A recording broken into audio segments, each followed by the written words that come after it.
Welcome. We're here. We're here. Hello, we're here. Welcome to the show. Stream. Don't build this up to be something. This is not a show. Sir, you're on Twitch. You don't have a show. Hi. Anyway, welcome. We're building a thing that's called the Caves of Chaos. It's a D&D thing from back in the before times. This module, number B2, sorry, it's backwards. And of course it's backwards because I have my camera set up here. So that when I look this way, I'm actually looking at the screen, my screen over here, and it matches me looking at the thing. Anyway, we're doing this. We're building this. We got pretty far in cave number A, letter A. This is cave A on the map. I can show you the map. We are here. This is cave A. We came in here. We did the little kobold thing there. Let me back up so the light can get it a bit better. Then we did the garbage pit over here. Garbage pit! Then we came down and we did the kobold communal area. And then we went up here and we did the storage room. And now we're going to go over here and do these, whatever these rooms are. I don't know what they are.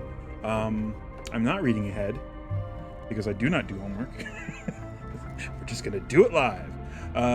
So yeah, we got pretty far for half a stream. This was like half a stream's worth of work. And I gotta say, I'm happy with the progress we've made so far for half a stream. Oh, our measuring tool is still over here. Hello, tool.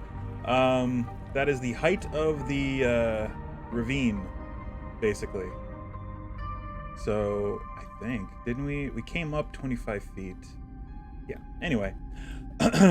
Yeah, we finished the communal area. It's done. We have some kobolds hanging out in there, protecting their home.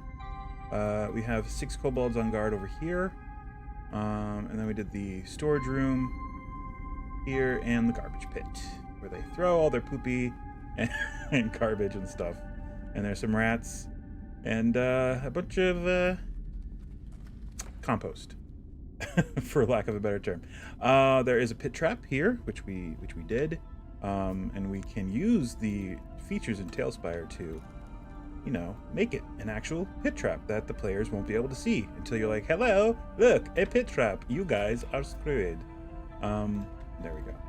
I want to put in a few more tree roots here because there is a tree on the ridge above this cave entrance. So there's a bunch of tree roots.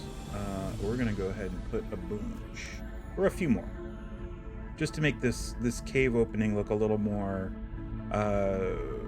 what's the word? Foreboding. That's the word. All right, so we want nature, roots. There we go. All right, so let's throw a big boy here. Let's do big creepy hand looking one here. Not too close to the pit trap. Well, yeah, I guess you can put some close to the pit trap so the player can be like, I grab a tree root. I'm like, all right. Make a this save, or roll this, or no, I'm sorry, that wasn't part of my plan. You don't get to do that. Or that's fine. Or you'd be like, yeah, you can do that. Or it's just so you'll be hanging from a tree root when the rats come. Then what? Cool. I like it. And it also kind of blocks the kobold there. Kobolds? What kobolds? Well, the kobolds huddled around the fire that you would immediately see. Yeah. I mean, we can actually do a little bit more. Well, no, it's going to interfere with the pit trap. I'm fine with this. This is fine. All right. Back to this thing. We were doing the storage room. We're going to continue to do the storage room, and I think we're going to do stuff on the shelves just because we need to. We need to do stuff on the shelves. Food and drink. Pumpkins. They have pumpkins. They have at least a pumpkin somewhere in here. There we go. How is everybody doing this Saturday? They have a shelf dedicated just to cabbages, for sure. I'm going to pile some cabbages on this shelf. Just pile them in. Why wouldn't they?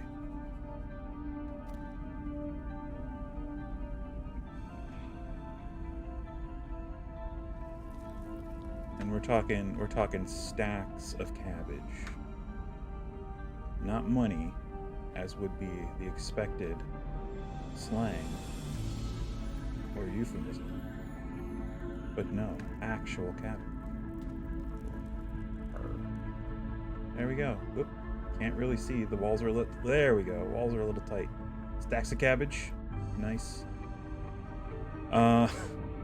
What else would they have in here? Just like raw stuff. Nothing.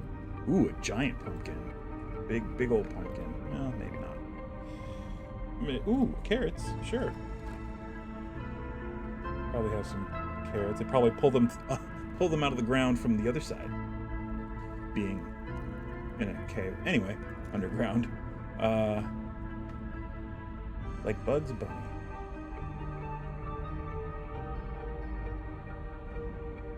Alright, there we go. We started putting... Oh, we did put stuff there. Okay. Put stuff on the floor. Like stuff. Like what kind of stuff? Like stuff. How big is this thing? Yeah, sure, a couple of these. That they've gotten off of merchant caravans. Just jugs full of whatever. Just sitting on the floor. Get them out from sinking into the floor, maybe. See, the problem is there's like a weird in-between thing with TaleSpire. If you set something directly on top of something, you sometimes get that thing where it looks like it's floating. It doesn't look like it's sitting on it. It looks like it's floating. So sometimes you have to sink it down into it to give it the illusion of actually being part of the whole. Otherwise, it just looks disjointed and floating. Which didn't used to be a thing you could do. It used to be just like, all right, yeah, this is here and it's floating, whatever. It's the best I can do in TaleSpire. But since they added the whole things not being locked to the grid, there is a vertical grid, by the way. I mean, you can see the horizontal grid, but there is also a vertical grid that is invisible. Oh, it'd help if I turned on my flashlight, wouldn't it? Oh boy. Anyway, yes, it has come a little bit. It's come a ways since the alpha build. And this is just beta. This is still just beta, so I'm excited to see all the cool stuff. I'm still super pumped and cannot wait for the custom minis. That is going to be... I'm just going to put this random potion here on the shelf. That is going to be, like, game-changing. Like being able to just go into Hero Forge, make a mini, import it into TaleSpire, and there you go. You have your character custom. That would be incredible. And I mean, they kind of have it now. I mean, I don't know if there's a way to import stuff into TaleSpire, but right now they have oh, there we go. They have the mini hammer, which is basically you select an object and then you take the mini hammer and boom, now it's a mini. Now it is a creature. It moves as a mini. It's an animated little tiny cauldron of whatever. And you can do all the things you can do with the mini. You can make it huge. You can make it smaller. Somehow smaller. Yeah, it's a neat thing. So I imagine it works a little bit like that. Maybe it's automated. Maybe you don't have to go in and say. Maybe you don't import it as. Maybe you do import your mini STL or whatever as an object into a whatever. I guess it would be they'd add a category for imported objects or uploaded objects, and then you can just from there just go in, select it, make it a mini, boom, you're done. And I don't know, that seems like a temporary thing, because then it wouldn't save it to like a library of minis for your thing, which I would prefer. But that seems like the base level of functionality that they have already with the mini hammer thing. So we'll see. Let's see about putting things on shelves. How about just a bunch of dinnerware on a shelf? They raided a merchant wagon with just a bunch of flatware and stuff. I'm not 100% paying attention, editing a meme of Deja Vu's song that oddly mixes with something else. Hey, you do you. Hey Sam, how's it going? Welcome. Let's see. And Wookie Love and Hug, welcome as well if you are still here, lurking or otherwise. Welcome.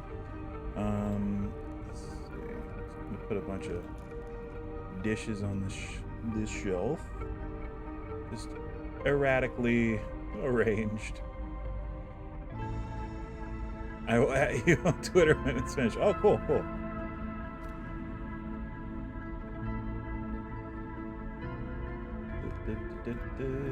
All right, just a pile of dishes and such.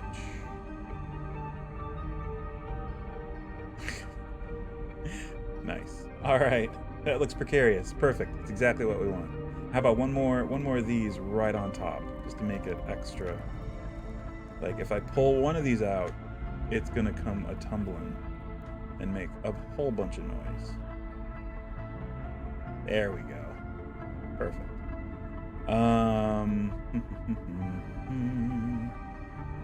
Maybe something amongst the things that is I don't know, appealing. I don't know, like a bottle or something. Like if they pull out the bottle, things start. Oh, I guess that's. Maybe we put it on top. Can we put it on top? Do you have enough room? We have just enough room. It looks like it's tucked up into the thing, which is fine. Sort of what we're going for. Yeah, it's tucked up under the thing. So there's a ball of something. Nice. It's like players are, oh, but I want that bottle. Why? It's probably empty. And if I were the DM, yeah, it would be empty. It's just an empty bottle. But she successfully toppled all of the other plates underneath it, alerting the kobolds to your presence and probably spelling doom for your party. Well done. I don't know. Oh, apple. We can do a basket of apples. Containers. That's what else we can do in here. We can do more of these jar things. What's in the jars? Probably salt. I don't know. Other spices of some sort. One crate. Ooh, that's a big crate. Maybe not a crate. Maybe we put the crate on top? Or this. Oh, this on top. There we go. Sure, that works. I don't remember why we put skulls in here, but I'm with it. I'm here for it. It's fine. Right there. How about... Do I put any barrels in here? No barrel. Oh no, there's a barrel. I'll put one barrel. That's fine. That'll do. I guess more of Christmas presents. Sure, of course. Rando baskets. Yeah, I say we like litter these upper shelves with rando baskets. That seems fitting. Like they do in Skyrim. It's like, oh hey, a bunch of baskets. Great. Let's accidentally pick these up and scream about it. No, I didn't have the basket. I want the frickin'. We're not gonna talk about Skyrim. We're not playing Skyrim. I'm worrying about Skyrim. Skyrim's over. We're done with Skyrim. It was a thing for a long time. Now it's not. And I think we're all doing better for it. Scooch this down. Maybe up a little. Maybe. Yep, that's fine. That's good. All right. Bunch of baskets. Got that there. How about another cauldron? Just kind of tucked under one of these. Like, that's a little too big. How about that? No. Yeah, I guess we have to do the cauldron. It's fine. Cauldron. Boom. Tucked underneath there. There's a bunch of other alchemy things. I'd say more just these. Like, what do you like? Yeah. Again, anytime you go into an area where there's storage in Skyrim, it's just like sacks, barrels, baskets. We'll just operate under that metric. We'll learn from the best, or the somewhat goods. Somewhat good. Yeah, more bags, more sacks. Here's an assortment. We'll just pile that here. Yeah, just go ahead and put that anywhere. Put that right here. Cool. I like it.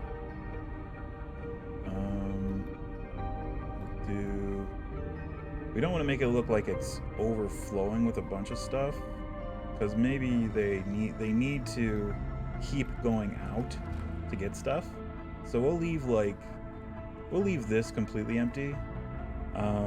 Except maybe like put this, tuck it under there. Like maybe it's something, but it's not edible, but they kept it anyway. Like whatever's in it. There we go. And maybe something for the top here. What do we want to put up there? How about one more sack? One of these. Just up there. Sad and flat. Boom. Done. I feel like that's good enough. Enough of storage room situation for kobolds. Kobolds. Anyway, cool. There we go. There's the storage room. Done and done. On to the next thing. So this hallway, it extends, I'm assuming east. There's no compass on this map, but to the right. So yeah, it's 10 feet from this perpendicular hallway to the door, and this 10 feet. Then it goes off in this direction, 10, 20, 30, 40, 50, 60, before opening up into a 20 by 20 room. That 20 by 20 room, just so we can be prepared for what it is when we get there. Ooh, too many pieces of paper. All right, that's room number 4. Room number 4, Caves of Chaos. That's the key. Here we go. Ooh, the Mad Hermit. For many years, a solitary hermit has haunted this area of the forest. Whoa, area of the forest. Am I looking at the wrong thing? Oh, no. This is just random encounters. Oh, nope, sorry, that wasn't the caves. Here we go. Oh, it was random encounters. I was just looking for 4. Here. 4, guard room. Here are 3 very large kobold guards with chainmail and bows to fire down the passage at attackers. Okay. Each carries an axe on his belt with a purse with 2d6 gold pieces. The guards will hide behind the corner for cover, so all missiles fired at them will be okay. They have cover, which still translates. +2 to their AC. Sweet. And yeah, it says here in the old one, -2 to hit them. More things change, the more they stay the same. Which, man, I like recently went through, and I think I mentioned this on a previous stream. I don't know which one. Probably Zelda. I've been going through and converting spells from 3.5 and 2nd edition to 5th edition D&D. Mostly a lot of the shadow spells, that like shadow magic kind of stuff. Which it was a neat concept, but it was a little awkward the way they handled it, because especially in 3.5, it operated under its own system. So I don't know. The only thing they have in 5th edition is the Shadow Sorcerer, which meh. I haven't tried. It's kind of neat, but I haven't really looked into a lot of the specifics. Where the frickety frick rack? This cavern. I keep scrolling over it. There it is. Cool. But yeah, a lot of the spells I added I put on the Shadow Sorcerer list because they were Shadow Magic. But yeah, some cool stuff like Shadow Spiders I think is one of my favorites, and that's from an old Dragon magazine. But Shadow Spiders, it basically gives you it covers you with tiny little shadowy spiders that if you get hit with an attack, they crawl across with a melee attack, I should say. They crawl across the weapon super fast and crawl onto the attacker and start biting them, dealing damage, and they have to make a save or become frightened of you. And the way I put it is I basically took Armor of Agathis, which is the perfect example because it does that. Like when someone hits you when you have Armor of Agathis on, they take damage. And also Armor of Agathis gives you temporary hit points, which I was like, fine, yeah. Shadow Spiders, it gives you temp hit points. It's basically Armor of Agathis, just tweaked just enough to be different. Yeah, it does damage when they hit you with an attack, and they have to make a save or become frightened of you. It's a higher level. I made it like level 3 Shadow Spiders. So they take less damage. It's not as much damage. I think it's 5 damage if they hit you, if you have temporary hit points with Armor of Agathis.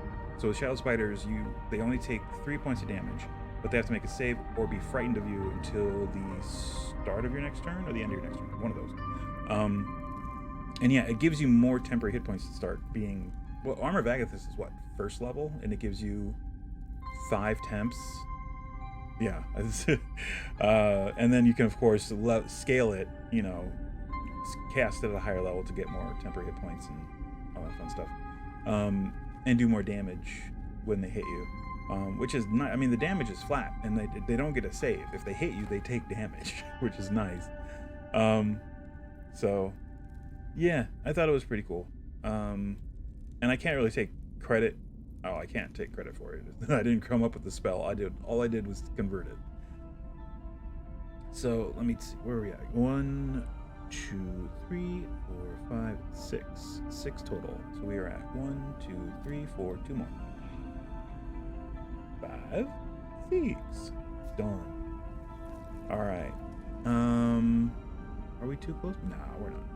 We're not. With the wall, the wall as thick as it is, it's exactly the way it is in the module here. Yes. It's 10 feet thick because this is 5 feet and this is another 5 feet. So it's going to be exactly the way it should be. The way it is the way they wrote it up. So let's get this down here for the wall. And for the other side of the wall.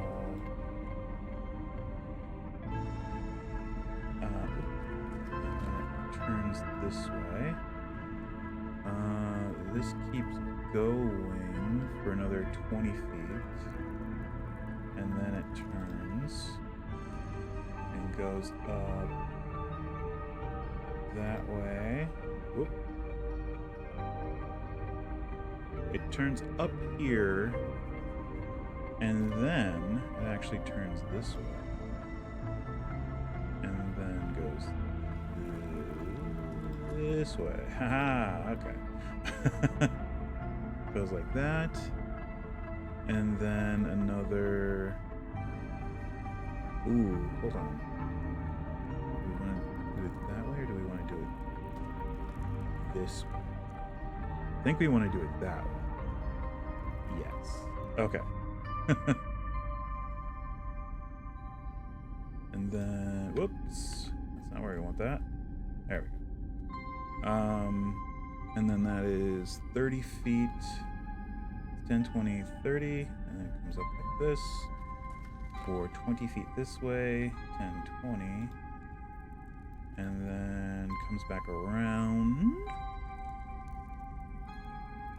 and, maybe we did want it the other way. Oh, wait. No? I think maybe we wanted it the other way. Alright, that's not a problem. We can fix it. And boom. Alright. So you come down here, it opens up into here. It's 20 by 20. Then a 10-foot, yeah, that's, you gotta do it this way. There we go. And a 10-foot thing. And then you go around. Okay. We literally framed that whole thing. So let's put down some floor. I'm keeping the floors relatively level. You could get a little creative, make them, you know, wonky and, you know, go all over the place, but it's just... We did that for this here. We gave it a little bit of depth, just to, you know, do it. But, yeah, we'll do it here and there, but it doesn't need to be a constant thing. Mostly because it's time consuming, also because it really doesn't matter.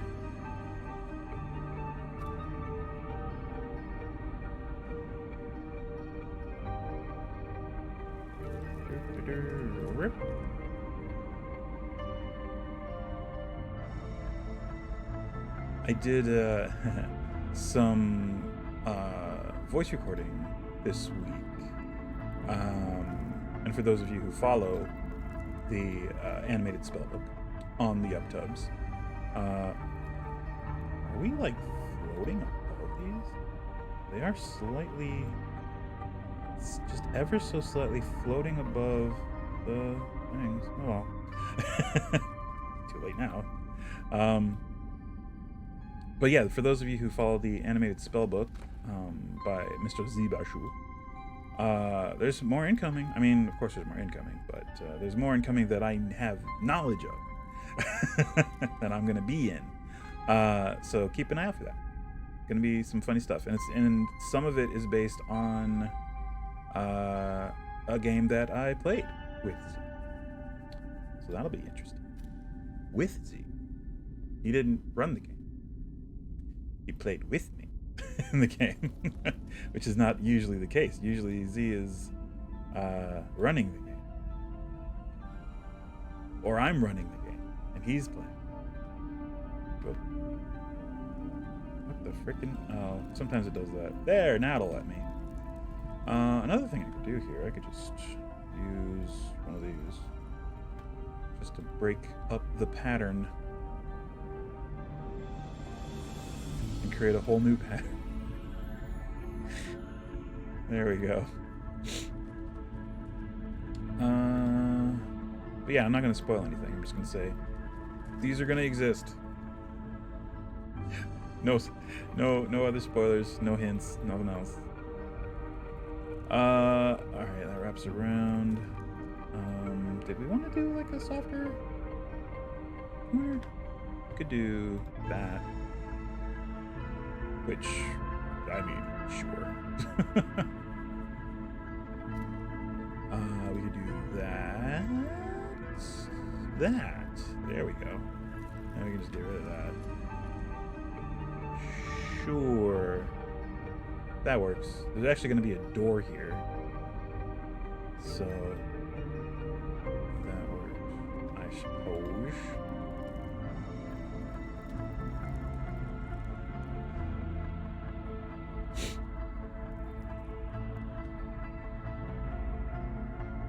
Just going to put regular corners here.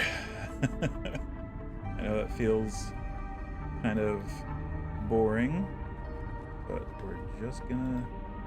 We have a lot of caves to go. A lot of caves to go. Like, I mean, I showed you guys the map last time. There's so much caves. So much caves. Like, whoa. Caves like, whoa. I guess is the proper way to put that.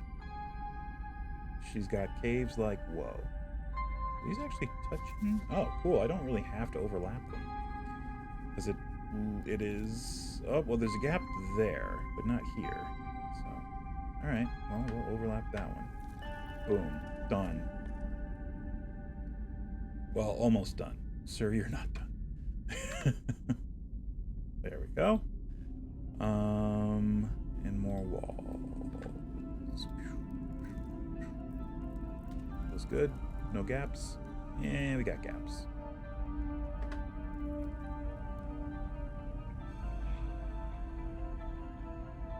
All right. So the door is...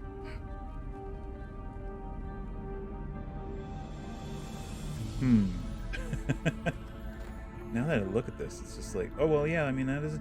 Okay.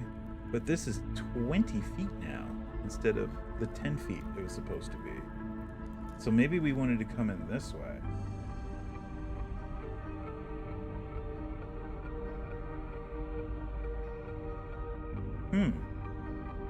That's weird, yeah, because the walls make it kind of weird. Huh. I guess we come in like this? Because then that is the 10 feet. Right there, that's 10 feet. Okay. We can do that. That's not a problem. Move that there. And move, get rid of this, just delete it, and then scooch, scooch, scooch, all the way down. Thank you. Scooch, no. Here, scooch there. You scooch there. You scooch where I say. That there. This here. This here. And wait. Here. Get rid of that one. There we go. That's the way to do it. That and scooch over. Scooch over.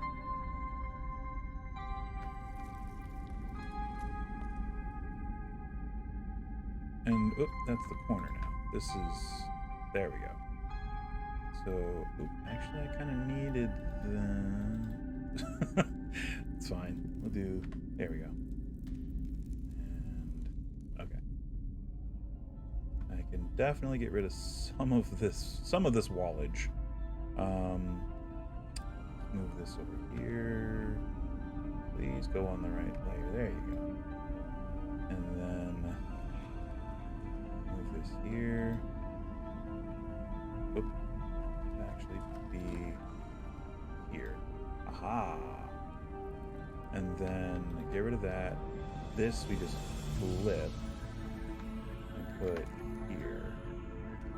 And that's it. We just have to complete this circuit. Boom. Boom. Sun. Okay, that makes a little bit more sense. Yeah. Because according to the map, it sticks out 20 feet this way, which we have 15, well, 20 including the wall. Sure. Alright, there we go. So this is the guard room. Ooh, Kobold Chieftain's room's on the other side of the door over here. Alright, so... spoilers. Let's do this and castle.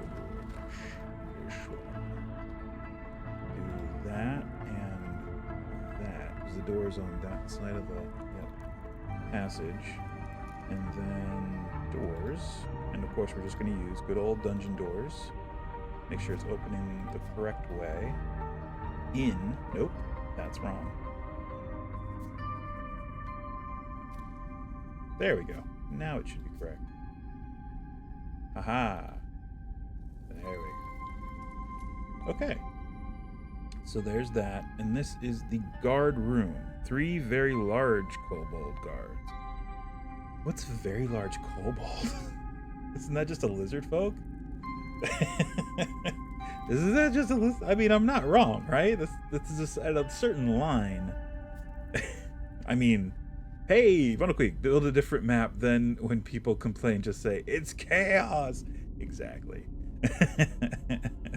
How's it going, Elliot? Welcome, welcome. 3 very large kobolds. Those are just lizard folk with dog-like features. That's at that point, you're... you're really kind of like... Alright, so for this, we will actually do the thing we didn't say we were going to do. Large kobolds barely make it to dwarf height. Yeah. I would imagine. Let's see. So we're going to do the thing we didn't want to do, which is give this floor a little bit of dimension. As in a sunken floor, more or less. So it's gonna just sink in toward the center here. It just has that kind of feel, this room, for some reason, for me. There.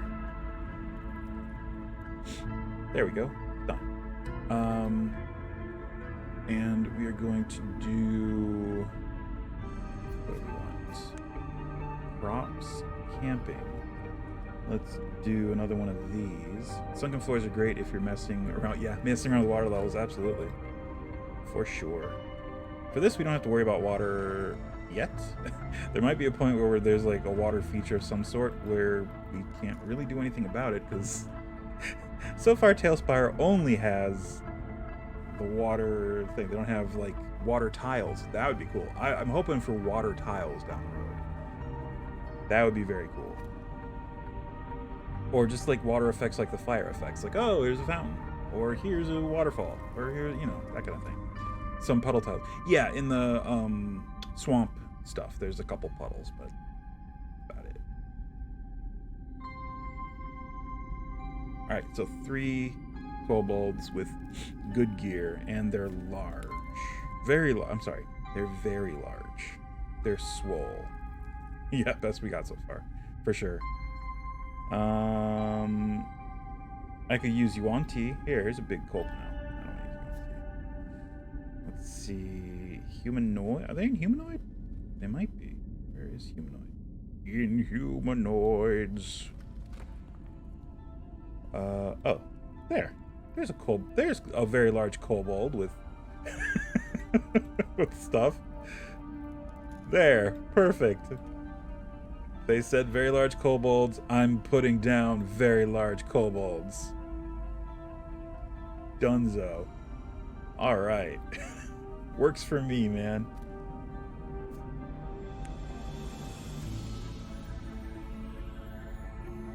I mean, sir, those are lizard folk. Yeah. I mean, who's to say? Who's to say lizard folk didn't just, you know, decide to hang out with the kobolds? Maybe they saw eye to eye on a few things. Always wanted to create dragon species variants of kobolds. Yeah, they did some back in 3.5. They did the green spawn. They had green spawn sneak, which I think was the closest they had to a dragon species kobold. It was the green spawn sneak, which is one of my favorites. I have a 5th edition Poison Dusk. Yes, I like Poison Dusk. I actually had a player who played a Poison Dusk kobold in one of my 3.5 campaigns way back when. All right. So we got the very large kobolds. They don't give much description about the guard room. They just say what's in the guard room. They hide behind the corner for cover. Sure. Okay. So maybe this guy can stop giving away their position. Sure. Cool. And maybe this is telegraphing things a little too much. Oops, not that. This. There we go. Maybe we don't do that. Kobolds have dark vision. Yes, of course. All monsters have dark vision. If we've learned anything about 5th edition, all monsters have dark vision. Small lizard folk, technically. Ah, yes. The poison dusk lizard folk are small ones. All right, cool. So yeah, they hide behind the corner, and oh look, there's a very large kobold there. Sweet. All right, so Kobold Chieftain's room. Huge kobold is equal to a 2-hit dice monster. Okay, he has 8 hit points. Ooh. Chainmail, a shield with a large gem on a great golden chain about his neck. Crenshinabon. No, it's not. he has the key to the storage room. Great. He hits for 2d4 points of damage with a large battle axe. There are 5 female kobolds in there. All right, come on, Gygax. 5 female kobolds in the room. There are heaps of cloth and bits of battered furniture in the place. Hidden in an old blanket hanging on the wall, we can do that, are 50 gold pieces sewn into the hem. All right, that's creative. Each female has a d6 piece, gold pieces. The locked chest holds 203 copper, 61 silver, and 22 pieces of monster money. Now, huge kobold is getting into lizard folk size territory. Yeah, sure. Yeah, in fact, we could actually just be like, all right, these guys are... There's your very large kobold. No, we'll leave it there. I mean... Yeah. All right. What do we got? We can use him and just be like, we'll just make him that. There. Done. It's the best we got here. There's your huge kobold. These kobolds are small, so one size category down from huge. Same as one category down from large. Amorphous trouser. Trousers too. Monster money sounds scour. Yeah. Electrum. There's always got to be monster money. In fact, I would go so far as to say all the money you find in the Caves of Chaos is going to be Electrum. That's just how I would run it. You know, if anywhere would have their own currency, Caves of Chaos. It's all Electrum. It's all monster money because it's just a bunch of different societies of monsters all mashed together. So I don't want to do that way. Let's see. What else do we got? Reminds me of the mimic gold piece from Z's video. Oh yeah, or the gold coin scarabs. Oh yeah, those guys are cool. I have minis of those. What are they called? I forget the name. It's like thief trap or thief biter or some weird thing like that. Rogues folly, something to that effect. All right, so we have Kutoa, we have Bullywug, Werewolf Man. I'm guessing that's supposed to be. Well, no, that's not a gnoll. What is that? Is that just a dog man? Oh, it's a rat. It's a were-rat. Oh, I never noticed that. I thought he was a wolf. Okay, that is a were-rat. Oh yeah, there's his tail. He's 100% a were-rat. Sweet.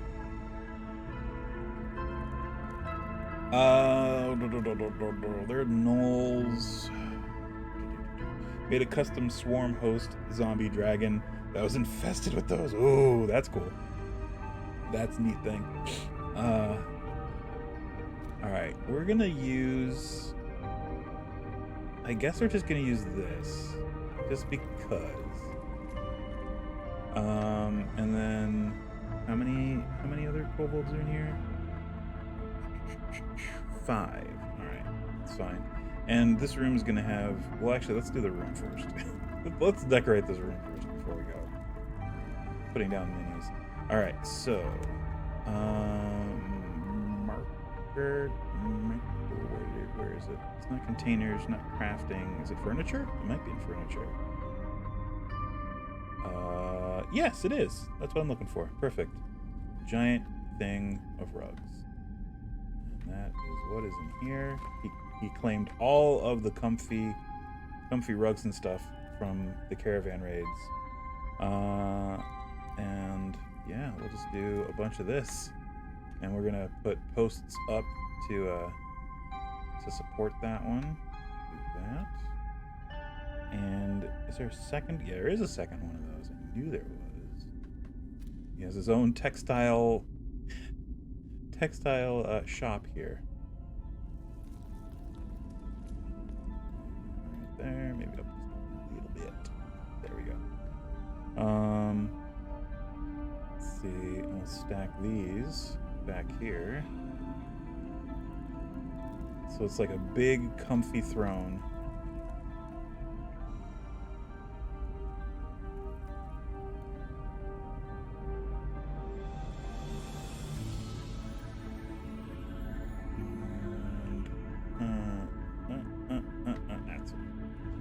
Well, now I want to make Kobold whose dream is to create a merchant empire based on rugs and clothing.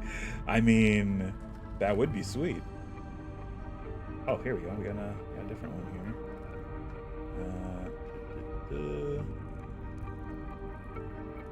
And we will do on the wall back here. How about one of these? And another one right over here. And one of those is holding gold pieces or hiding gold pieces. And you know what? Just for symmetry and completion, we'll put one on the wall right here. Why not? We actually kind of have to tilt it because the wall is weird.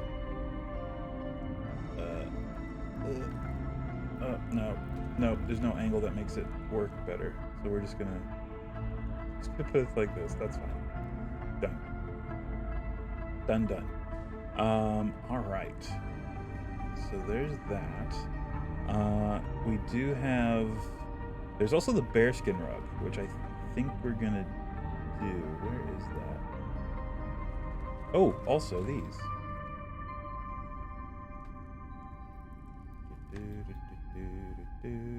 Boop. And how about over here?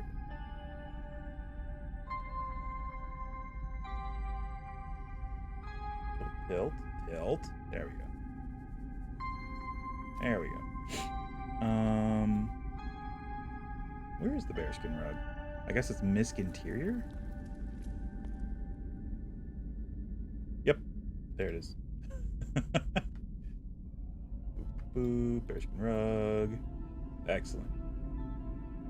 And now I need posts for these. Oh, here we go. Posts. Ooh, that's perfect. Are these new? These must be new. I don't remember these. I used to have to use the harbor posts for this kind of thing. Wrap Trips Rug and Textile Emporium.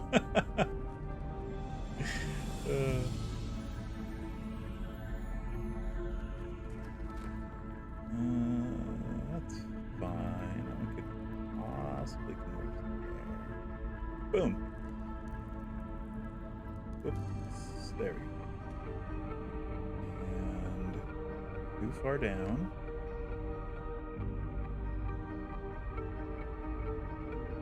There we go. And oof, gonna have to scooch some stuff. That works. And this over. There we go. All right. That looks like a Kobold boss's throne room. Ooh, I forgot they have pillows too. He definitely has pillows. Look at this. Look at this. I want to be the Kobold boss. Look at this stuff. It's amazing.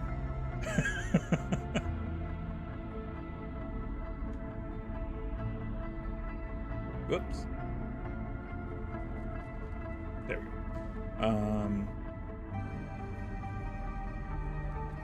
Okay.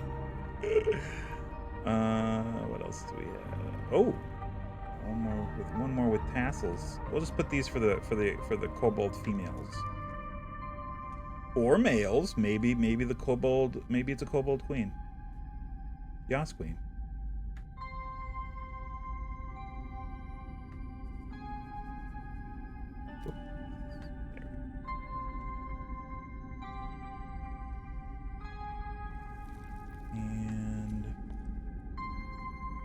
There? Yeah, that works. Oop. There we go. Hey, Akamionet. Hey, hesitating to buy and play this game. Do you mind describing it a little bit to me, or it sounds annoying to you? Oh no. Does it have a pre-built campaign? It does not have anything pre-built. It is set agnostic. It is adventure agnostic. It's basically just building blocks to build maps. any kind of map you can conceive, or a map that already exists. It's a tool for you to build maps. And yes, D&D Legos, that's a perfect way to describe it. Although it also has it also has dice, so you can actually run a game in here, but it doesn't have like campaigns or anything. Those you have to have like up in a different window or in front of you open, and just, you know, have just so you have the reference and whatever. And you just run from text or file, whatever you have, and just run it in this. It doesn't have like prompts or anything like that. Yes, it does have minis too. In fact, we just put down some lizard folk minis, which are right there. And it has a combat tracker, so you can track combat, which is very useful. The minis have hit points, so you can put in hit points for them and track hit points with them. And it is very, very, I would say, smart. If you put in minus a number, it will actually. So if it has 10 hit points now, and I put in -3, hey, it took 7. It's at 7 now. So you don't have to math it. It's just like, okay, you just took 5 more. Okay, -7 -5. There too, perfect. So that's a neat feature. And the minis all have, you can knock them down. You can activate their torch. It's a bunch of really cool stuff. And you can see these eye things here above them. When you select a mini, you will get to see if you right click on a mini, it will tell you which other minis can see that mini, like if they have line of sight. So that's another neat little tool. So it doesn't have any built-in like modules or adventures or anything like that, but it is the perfect sandbox thing in which to run those things. So if you have them in another like any D&D adventure, or it doesn't even have to be D&D, it can be any RPG essentially. That's the great thing about it. It's set agnostic. It doesn't have to be D&D. A lot of the minis are very D&D-esque, but they're working on that. They are actually working on a lot of modern stuff from one of the spoilers I saw. Plus, you can download maps. Yes, if you go to Tales Tavern or Tales Bazaar, you can actually just import maps that other people have done, which saves you a bunch of time and is a godsend. Basically, you have to create a map, rules, and everything else to play with friends. That's it. Well, the rules exist. You just, it's just D&D or whatever RPG. And yeah, you just run it with friends, and your friends can actually help you build it if they also have TaleSpire. That you can all hop on and build a thing together, which is actually also pretty cool. Yes, it is a great virtual tabletop. It's very cool. I'm actually running my home game. From our campaign's wrapping up for my home game. Our last few things I'm actually running in TaleSpire, because Roll20's been fine, but I kind of wanna start, migrating over to this. And it's just when I got okay at making maps in Roll20, I'm like, it's not giving me what I want. But yes, I do highly recommend this. I mean, for the price, for $25, yeah, absolutely. So, shut up and take my money. Visibility, you can, yes. I would say it depends on how you run it. If your players don't have, the way I'm running this for my home campaign, they don't have TaleSpire. I'm broadcasting, I'm sharing my screen over Discord for them, so they see what I see. So I have to be careful not to scroll into an area with an enemy preemptively, like, oh, shoot, used to that, yeah, ignore that, which can happen. But this has a feature where you can adjust essentially the boom, there. Now it's darkness, so the only thing they're gonna see is whatever their torch reveals, which is a great way to go about these caves specifically, like, because they're dark. You're inside. There's no sun. It's going to be dark. Another great thing that they've added recently, where is that? Yes, DM approved. Yes, Elliot had a very, very nasty final boss that I sadly missed. That was in I think it was an abattoir. It was inside of a butcher, an abattoir or a slaughterhouse, and it was like just super dark, and we could not see anything, and it was a nightmare. It's also got vertical darkness, so you can actually draw shadows up from the floor and make it extra dark. There we go. Just for that extra added spooky. But yeah, it's got a bunch of really neat tools that you can use. It looks insane to create your ultimate adventure out here. There's another thing I didn't see anywhere. How many players can join your adventure? We've had six on a map before. But I don't think there's an upper limit, as far as I know. We have 6 on this one. There we all are. Yeah. There's Vundocleep there. There's Gus. Yeah. There's everybody. But yeah, as far as I know, 6. We haven't really pushed it, but I'm assuming you can go pretty high. As much as your computer can handle, I guess is the answer. Let's see. Let's go back to default sky and get rid of this darkness. Woo! But yeah, I mean, there's so many other features. You can change the post effects. Like, you can make it look creepy. You can make it look bleached out. You can make it look enchanted. Ooh. Cinematic mode, where you can take control of everyone's camera. Yes, that is also a very good thing. Very helpful. That one, it's sort of you take shots of where you want the camera pointed, and it opens up like a list, and you can just click on it, and it will take them to those shots. It doesn't do motion, as far as I know. I think it's just, it takes them to, you know, where you want them to look on the map. So, let's see here. Everything else is good. We'll just leave it that way. There we go. All right, so let's put in the. Hopefully that helped. Akamionet. I do highly recommend. Highly recommend. Nice. Again. Oh yeah, thank you very much. Yes. Hey, more than happy to offer my opinion on this. It is a great tool for dungeon masters. It's not too difficult to maneuver. I would say if you're familiar with any Adobe program, which I don't know, it's kind of intuitive like that. I would say once you know the shortcuts and the clicks and everything, yeah. But you can set up small rooms and play them out in sequence for a comic book style cutscene. Yes, just have them somewhere on the map. Yes, you can like do like little I guess dioramas and just kind of click through them. It's like, this happens, then this happens, then this happens. Yeah, that would be very cool. What else? I'm gonna do a shelf in here. I want to do a shelf. Oh, and this, just laying on the floor. Of course. We'll put this under, well, sticking out under the shelf. The shelf is gonna be right about there.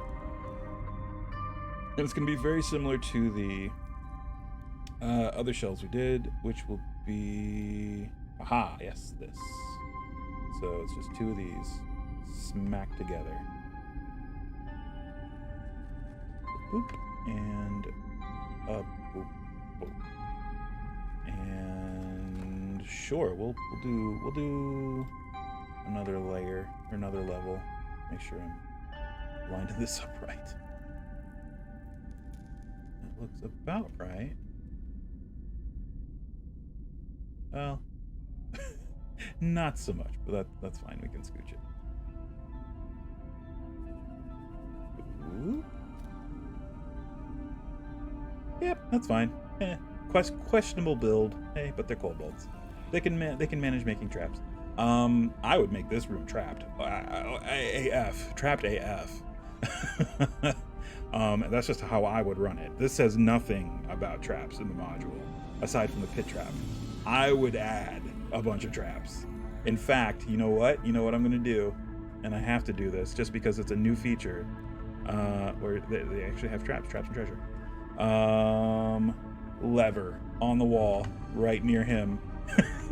What does it do? I don't know. He knows. And soon the party will know. Actually, I can tilt that. Yeah. Akamionite, thank you for the follow. Thanks so much. Oh, outside the living quarters. Yeah, sure. That makes sense. Ooh, let me scooch this up a little bit. There we go. All right. There we go. So this one is only triggered by the pull of this lever, so as to not be accidentally triggered by anyone just walking past it. But I would imagine it's either a pit trap of some kind with spikes at the bottom, which I guess would be perfect. You know, not too tough for early, like, because this is right at the beginning, and for essentially baby characters, level 1 through 3. This area. The James Bond villain trapdoor, yes. All right. Oh, it is time for our first ad break. So we're gonna take that, and when we come back, we're going to put the kobolds in the basket, or get the hose again. I don't want the hose again. Don't make me get the hose again.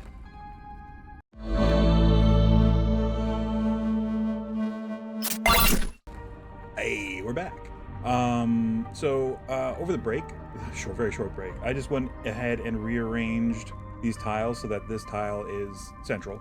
There's a 2x2 right here that I can turn into a pit trap. Also, I did a measurement here and found out where we need to make the pit, essentially. So we can do that. We can build this pit on rock and roll, and using 3D tiles. All right. So I think it'd be easier if I just did it this way, right? So let's I guess there. We can get rid of that one now. That was just sort of for measurement. We want, oh, actually this one. Yeah, this is fine.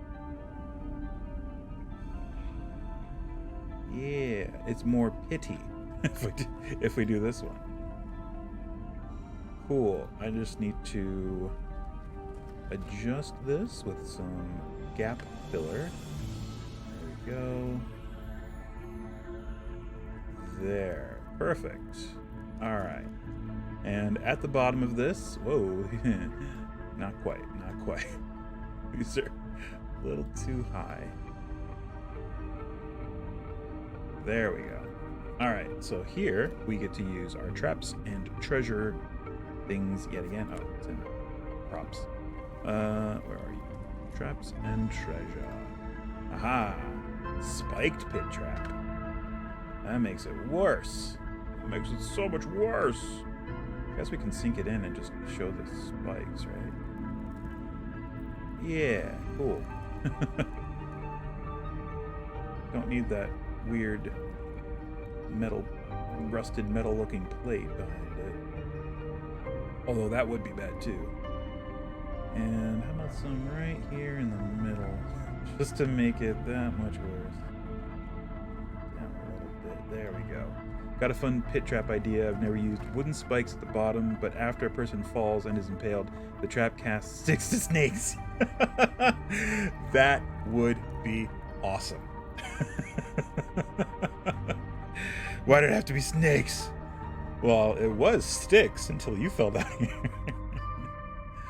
Oh, that is devious. I fully endorse this idea. I fully endorse this. All right, did I actually line that up correctly? I think I did.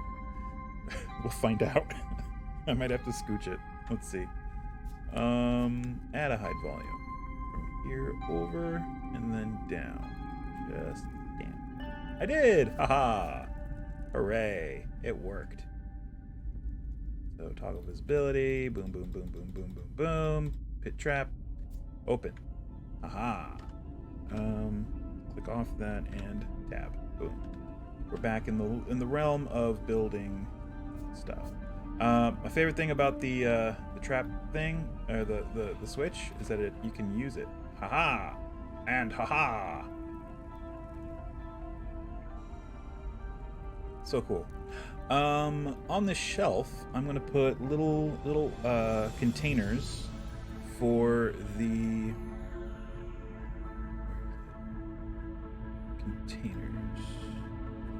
glue pots and stuff like that. So these, like the glue pots and the stink pots that I mentioned last time. It's got that nice pause in the yeah. It's like the ha.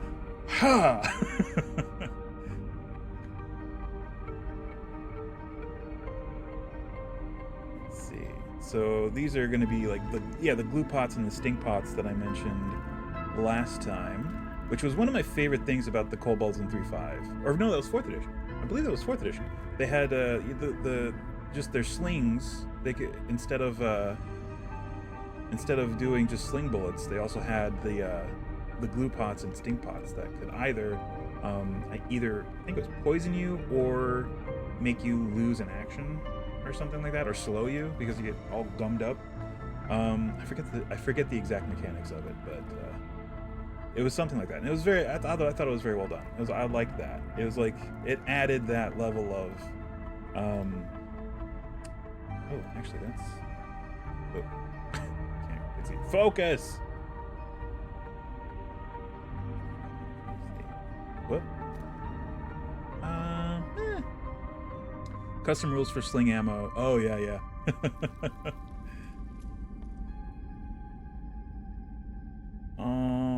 It was a very small little thing. Maybe it was over here that I'm thinking of. Was it this? No, it was smaller than that. Maybe it was this. Oh, well, that's fine. We'll use this.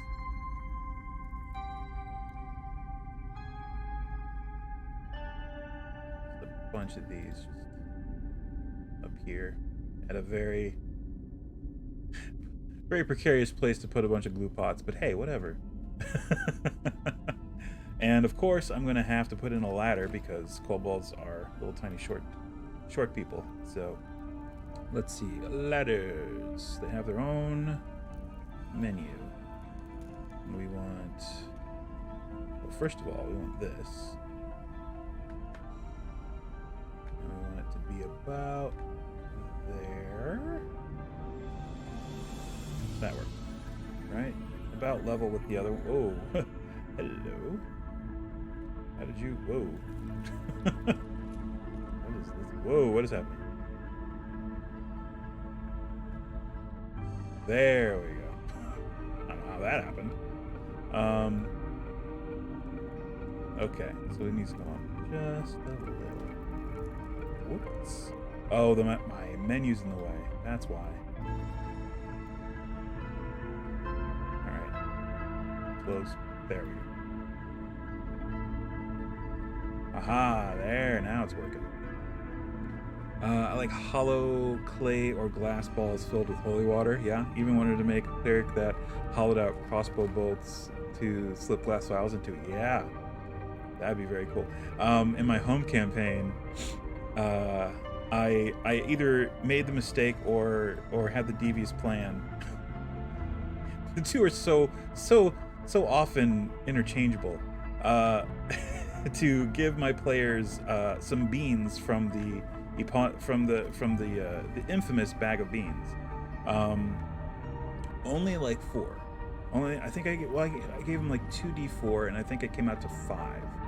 And they have since planted 2 of them. And both times it was insanity. The first time they did it, it conjured an earth elemental where the bean was planted, but it also swapped consciousness with the person who planted the bean. So the person who planted the bean was now inside this earth elemental, and the earth elemental's consciousness was inside of this little gnome who had just planted the bean.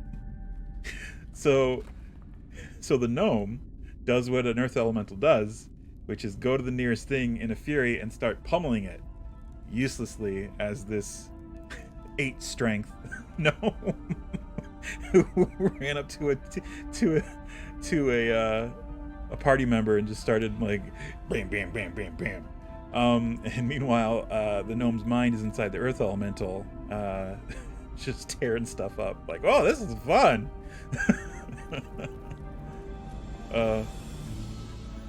And the other time was it summoned a horde of zombies from the ground, which was a lot of fun. It's all right, they keep coming. What do you do? Okay, so we have the room. We have essentially the stink pots and glue pots on a shelf, ladder for the shelf. We have the pit trap concealed under the bear rug, which, yeah, it's fine. The spikes are going to go right through the bear rug if the characters fall on it. That's not going to be a thing. Sorry, I went into D&D thing. Wait a minute, D&D DM mode. Like, wait, is the bear rug going to give them advantage? Right? No, the spikes are going through that. All right, so let's get a kobold down here. I think we decided on just this guy, just because. So there we go. Here, familiar, hold this bean. The dragon eats you. Exactly. I have very, very, very specific conditions in which the beans can activate. They have to be planted in soil and then watered. That's how it works. It has to be at least enough soil to cover the bean.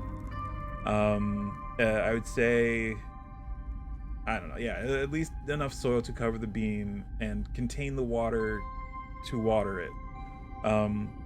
So the to that end, my player who still had the beans, they found a glass blower to make an assortment of glass orbs of different sizes, a set of bigger ones and a set of smaller ones. So what they did was they decided they were going to put water inside the smaller one and then use mending, or cut it open, put water in it, use mending to seal it back up. So then you have a little orb of water, then cut open the bigger one, put soil and the bean in that, and then put it together, and then mending to put it back together, and then you have bean bombs. You just throw it and haha. Nesting doll, soil, bean, water. Yep. And so now they have 3 of those, which they have yet to use, but they are in a dire, in fact I can show you the dire situation they're in since we're in TaleSpire. Okay, hold on. I think I have to leave. I have to go out. Wait. Okay, we'll be right back here, but first let's, whoops, not here. I want to go to the main menu. Yes.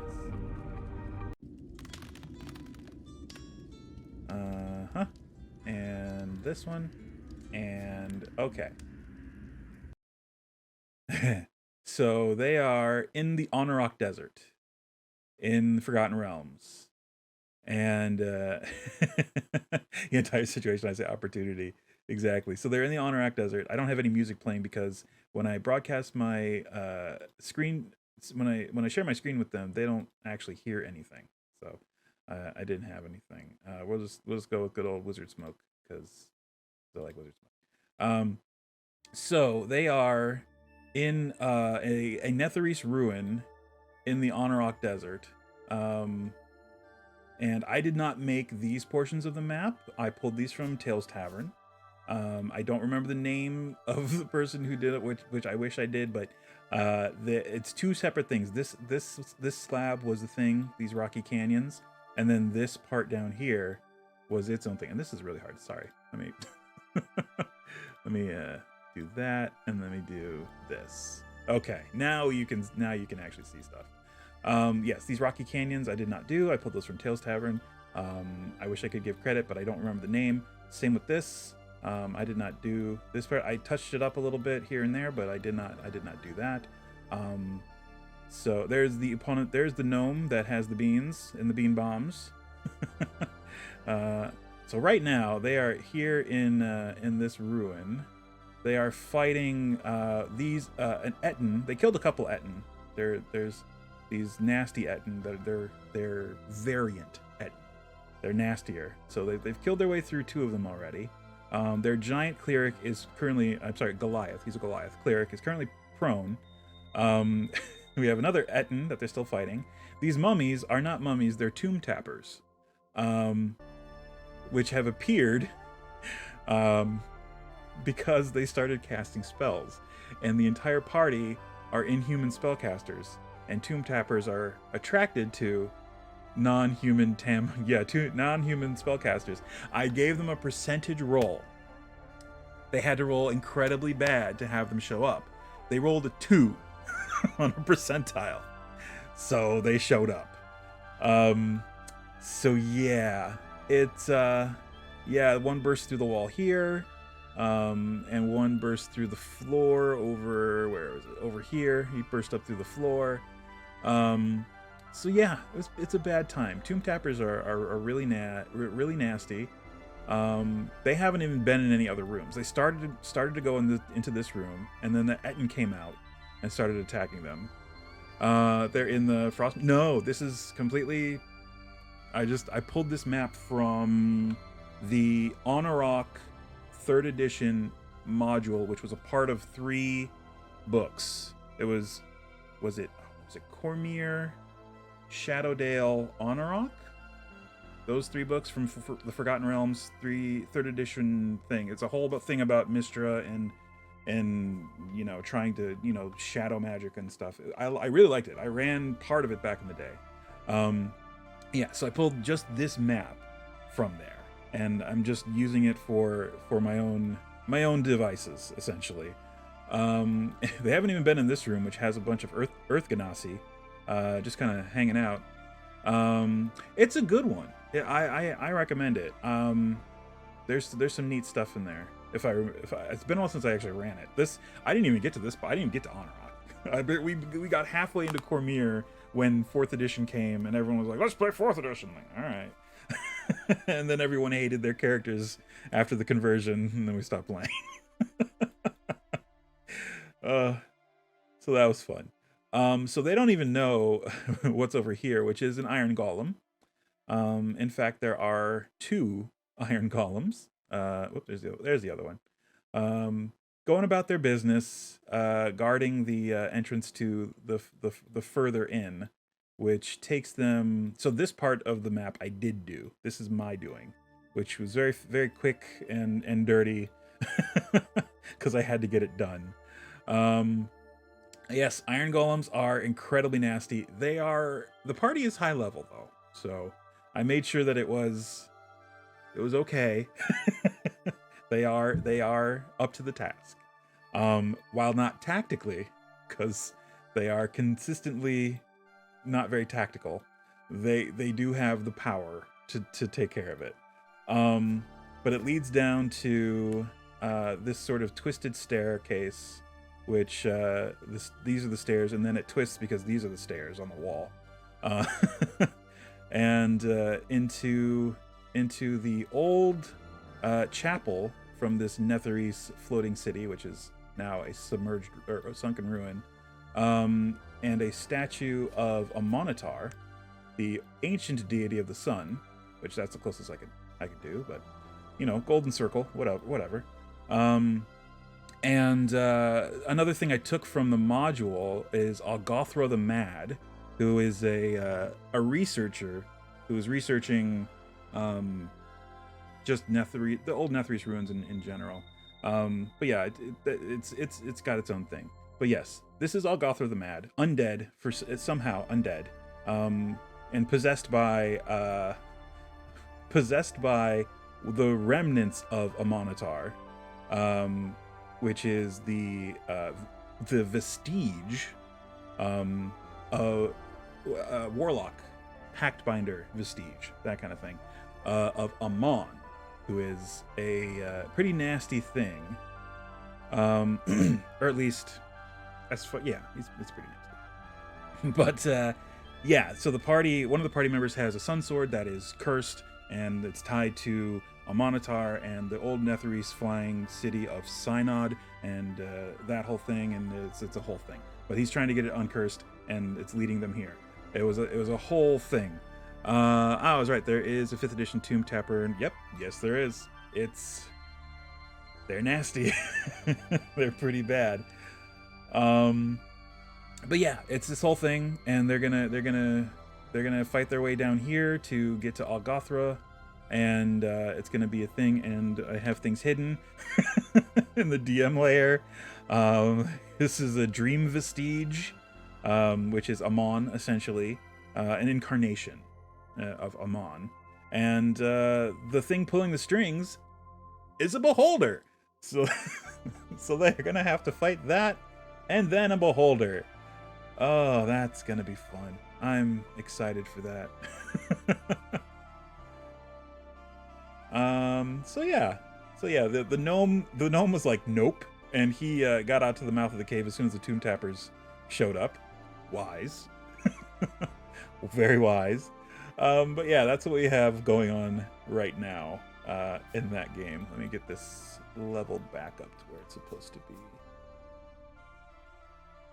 Right about there, I guess. Excuse me. Ugh. So, yeah, we're having a lot of fun. And I have those effects applied to the board, so I don't have to worry about going back and fixing that. If they got another earth elemental from the beans on Tomb Towers, yes, they do. Yes, they do. All right, main menu, and back to what we're working on. Back to our project.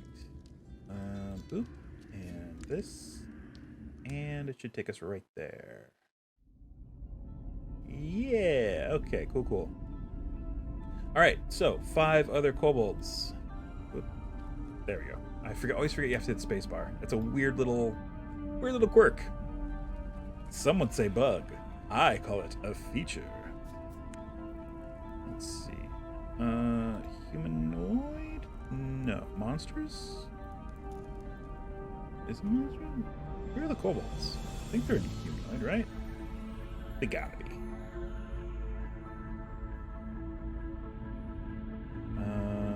Yep, there they are. Missed them. 1, 2, 3, 4, 5. And yes, the kobolds, female or male, however you want to do it, they are combatant. So, yeah. whatever iteration of kobold you want to pull from the monster manual, as long as they are combatant, I endorse. So there we go. That room's done. I added this little rubble here just because I figured, they're a little messy. There would be some rubble. And yeah, aside from that room's done. And guess what? This whole cave is done. That's it. That's where this cave ends. So we have to move on to a new cave. Cave B, I mean, if we're going alphabetically, which is actually nearby. And it's actually just above this room. Right here. It's actually set back a bit. It's like right here and then up. So, refresher, how high is the tier, this first tier here? Let's see.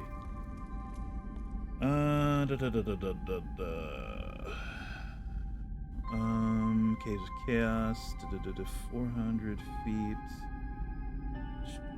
Cave area map, woods, underground, interiors.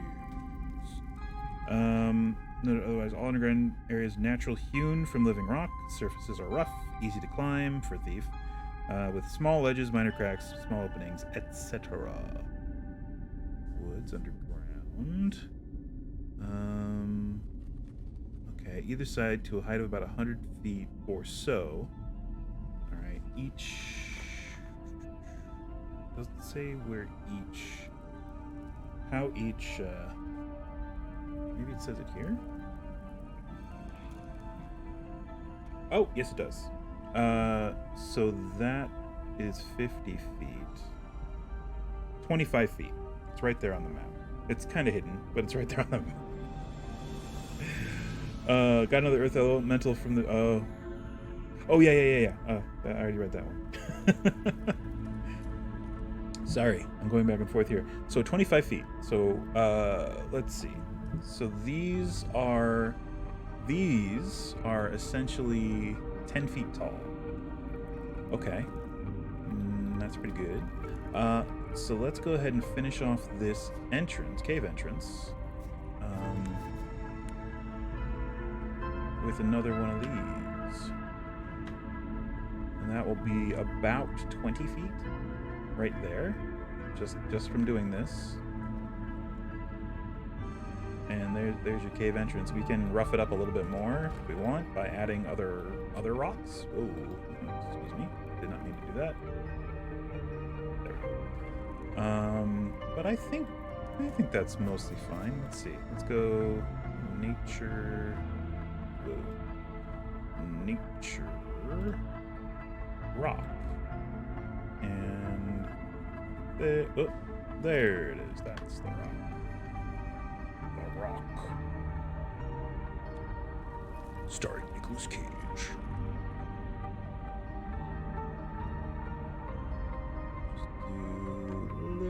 Bit of this, like that, maybe? Sure. Alright, cool. I'm down with it. So, that's 20 feet from, I guess from here. I guess we can measure, right? We have the tools. New character name, Rock Clipper. Stump Junkman. Huge McRunfast.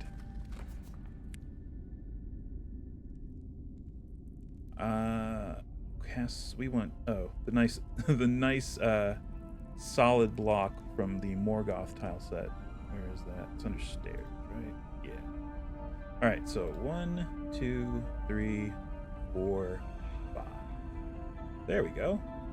And that tells us exactly how high we need to go. So we can actually make the walls a little higher in here if we want to,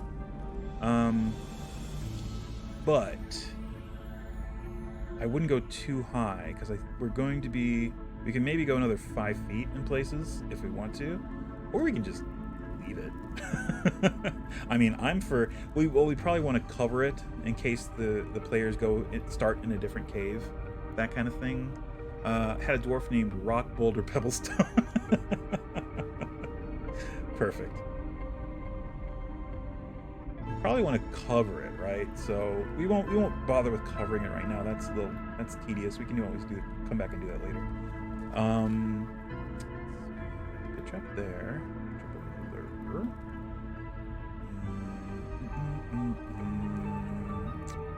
Sorry, I'm just trying to decide how to do this. So that's 25. That's from the baseline there.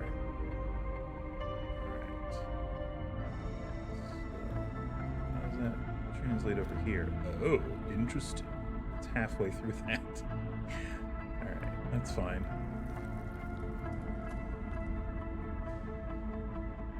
So if we come down half a step, yeah, or it's a full step. Is that worth it? Nah. Alright, we're gonna just keep it like this. And back over to nature rocks, this thing, which we used a lot in the map I just showed you. There's all of this. Just so I can get the height of the ridge. Just gonna put that there. Another one here. And another one here. Okay. So that is just for my reference, so I know where the height of the ridge is. And we can actually, as long as we take into account the depth of these, because we're going to be using these to make the floor of the ridge back to the next elevation. The walls can come up to the bottoms of these, essentially, or whatever we use to cover this, we could put at the very bottom of that, just so that when we pull this down, this view thing down, it will like peel away just that layer so that we can see what's below without getting rid of anything essential to the map, is what I'm getting. Okay. I might be overthinking this, but hey, I'd rather overthink it now than have an oh shit moment later. I'm like, why didn't I think of that? Alright, so, and I mean, we're trying to set this up so that we can make our way back over there and start building out the next cave. That's really what we're doing. Because as it is, they're pretty disjointed. I know how high up it is. I know kind of where it is in relation to this. It's like here. So it's like 25 feet up above this room and set back. So it's like, yeah, it's like 10 feet beyond this room. Or not even, like 5 feet. It's like 5 feet beyond this room and 25 feet up in this direction. So here, let's do this. This is the easiest way to do it. Let's do that. Select this. Whoa. The select tool is really iffy in 3 dimensions. It gets, oh, maybe, okay. Okay, just that edge of it. Okay, good. And then cut. There it is. And paste it over here, which would be essentially the same height. Let me just do it here. Boom. Okay. All right. So there, that kind of tells us. And we can actually build from there without having to build the entire freaking cliff face and ridge back to it. That would be time consuming. I used those a lot for an underwater map I built. Oh, yeah. They're pretty good for either existing or pre-existing watery terrain. There used to be water here, or there is water here. All right, so the cave mouth is going to be essentially... Aha. So it is here, but 25 feet up. So there's 25 feet up. Let's do, I guess we're gonna use the desert village. Nope. Wait, nature. It's in nature. I always forget. There it is. So here, 25 feet up, and in this space. So right there. That is where the cave entrance is. Aha, up there. Okay. We have our bearing.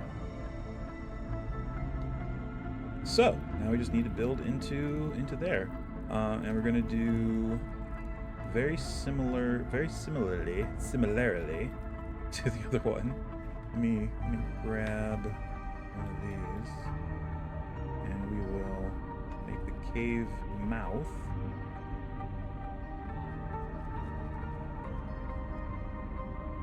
How does this? Okay, so yeah, it does kind of go that way. Do that and that. Cool. All right. So there is the second cave entrance, entrance B. And that goes back. There's 10 feet at the entrance, which is this. Or is it? Whoop. Did we do it at the wrong edge of this tile? I think we did. Oh, actually, this tile, if we want to do it this way, that can go there. Is that 5 feet from there? It is. And then these can come up this way. Oops. Whoa. Okay. Okay. Oop. Right there and right there. There we go. Okay.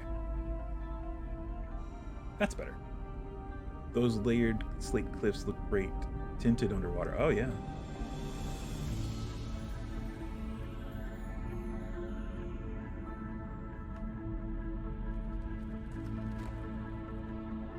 Yeah, that is another neat feature, is the water.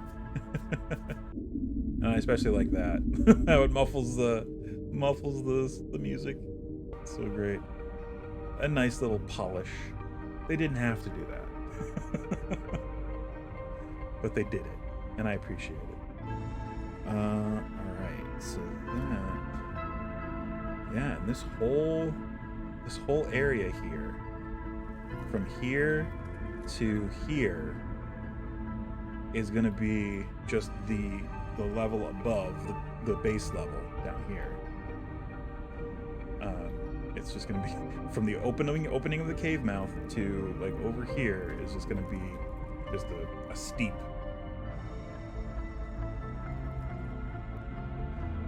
All right, so that's good to know. All right, so we're gonna we'll just put a couple little boop boop right there in front.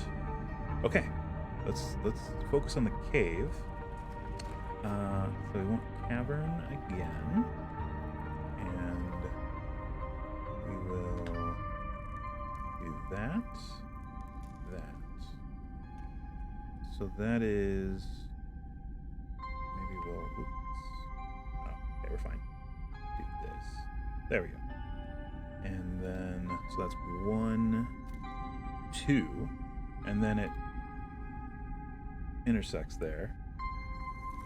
Okay.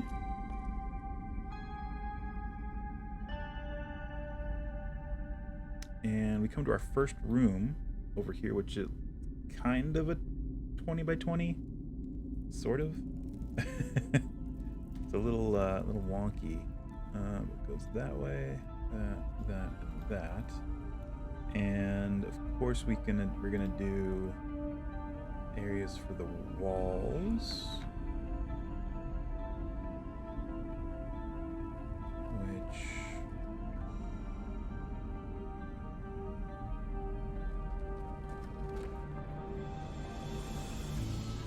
yep, around, and there's the intersection, and then we will stop there. So we need basically this right here. Yep. And we'll just overlap it. Sometimes it doesn't want it to. There. No, that's fine. And we need these to go into the wall, or into the cave wall. That works. We're definitely going to need to adjust this one. Actually, we probably should just do this.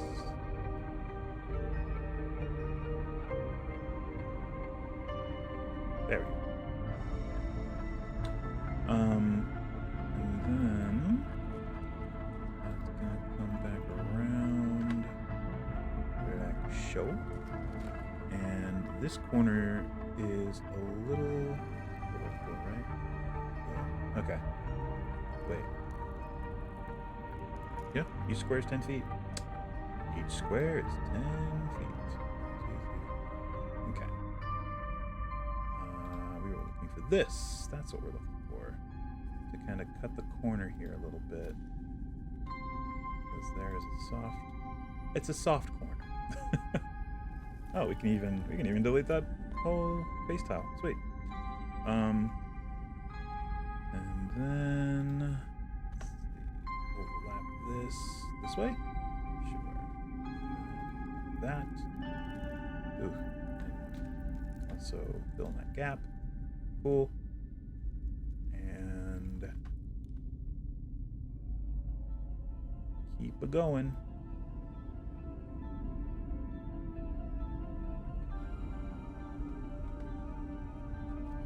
All right. So, number 7 is a guard. Ooh. Well, let's start with B, because this is B. Cave B is the orc lair. Ooh. Upon entering, the party will see that the wall 30 feet to the north is decorated with heads and skulls, human, elven, dwarven, in various stages of decay. These cheerful greetings are placed in niches which checker about 100 square feet of the surface of the wall.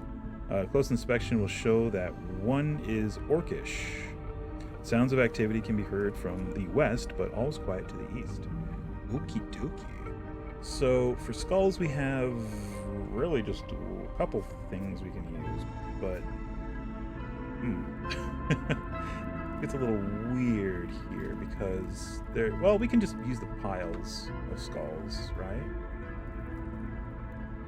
There are skull piles, and we also have where is it? The animal skull. There's like one animal skull. Is it miscellaneous exterior? Maybe not. Maybe it's nature? Animal. Hey, there's fish. There's that skull. Yeah. There's this one. And then there's the spines. I am Lucy Lou. Give me your spines. Never not gonna be funny to me. Oh, there's where those snow tiles went. I knew that they had these. I couldn't find these before. All right. Yeah, they don't have like just a single like humanoid skull, I should say. They do have several fish and a raven. Yeah, I think Grim is where that other stuff is. Yeah, there it is, Grim. We can use this to kind of represent that, which is fine. We'll just pepper the wall with those. It's the easiest way to do it. As best we can. Oh, look, we can make one peek through. Perfect. That's what we'll do. We'll just make one peek through here and there. And yeah, and a couple there. Let me get the angle right. Let me tilt this. There we go. Oh, it didn't like it. It didn't want to do it. Hold on. About now. Oh, it's because I have this down all the way down here for some reason. That's what that was. I was like, wait a minute. How do you do it? Yep. And just peek that around like that. Drag it down a little bit. There we go. Yeah, you can get away with it. Clip them through so only the top skull rests in the niche. Yeah, that's sort of what we're doing. The top skull is set back a little bit, but yeah, we can do the whatever skull is furthest out on the bottom. Seems to be the or a couple at a time.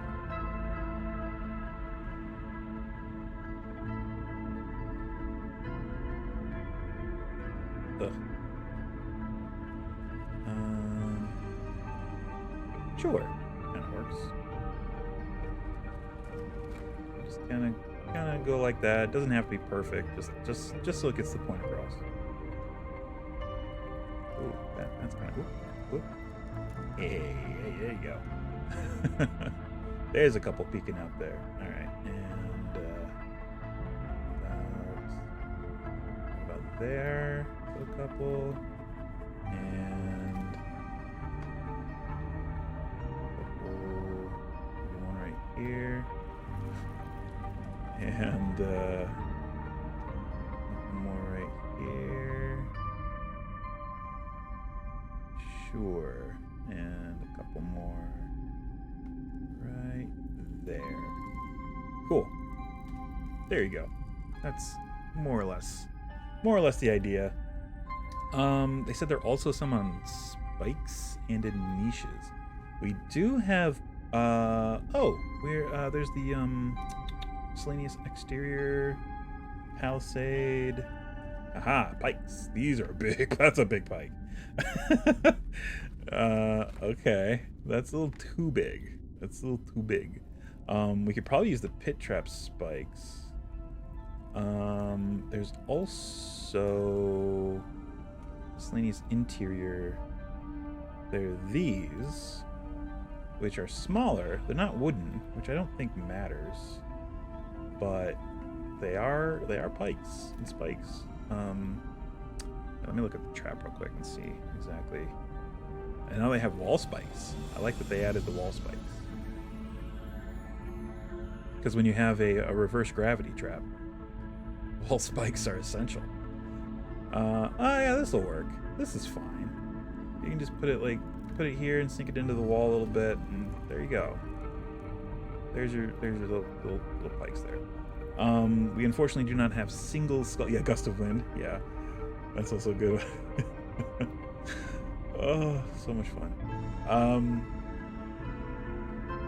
Yeah, we don't have tiny little skulls. This gets the point. This gets the point across. I think it's fine. We can actually also do a couple more, like at an angle, like that. Maybe, yeah, and then that. Cool. There you go. Done and done.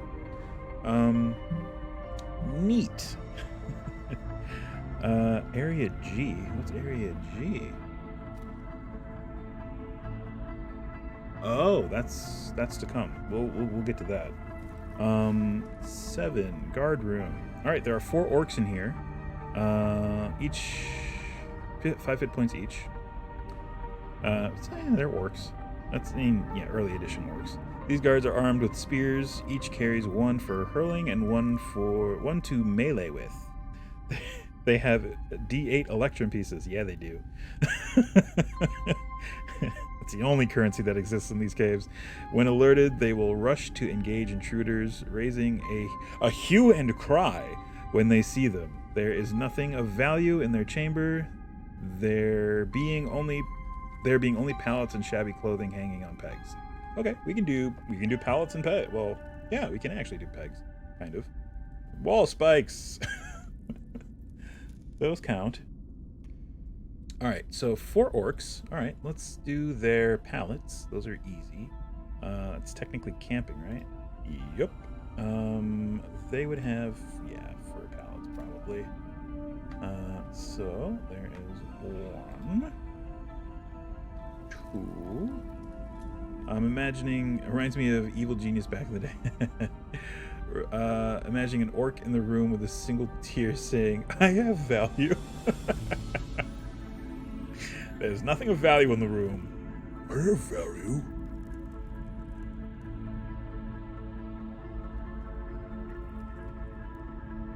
And 3 and a 4. Right there. Okay, cool. Okie doke.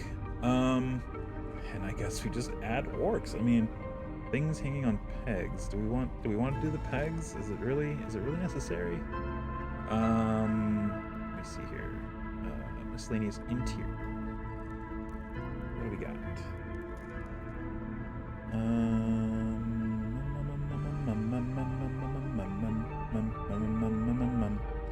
There is nothing really.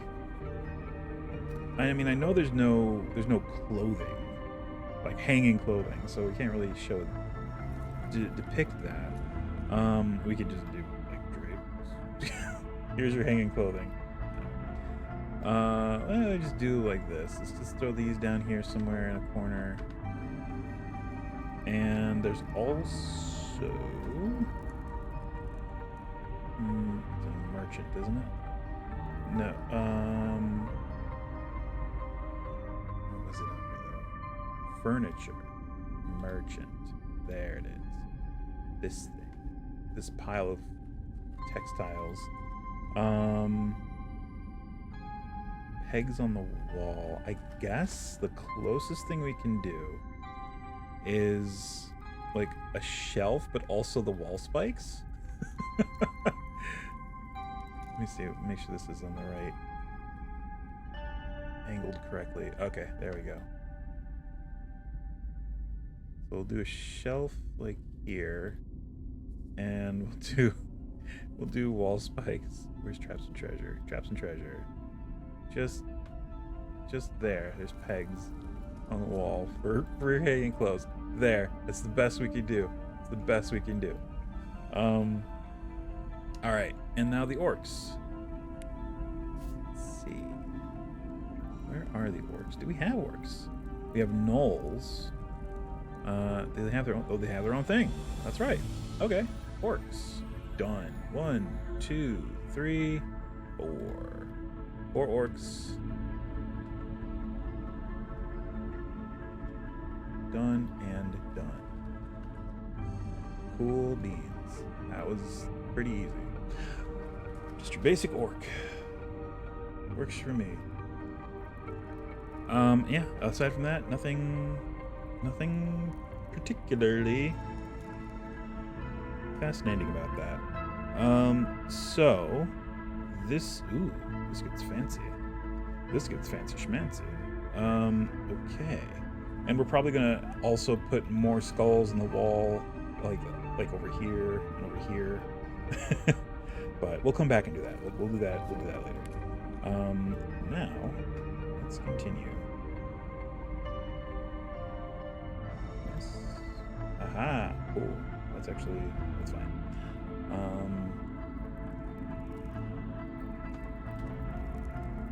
Okay, that turns off in that direction.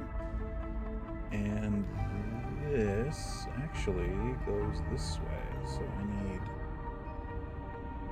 need some of this.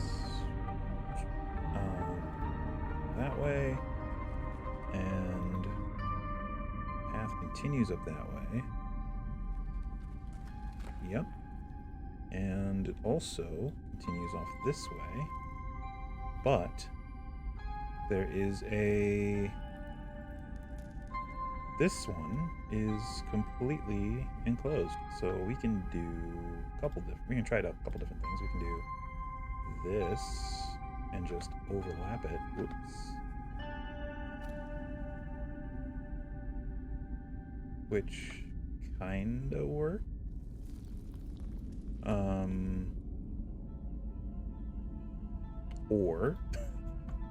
Or we just use this and just overlap it. Oops.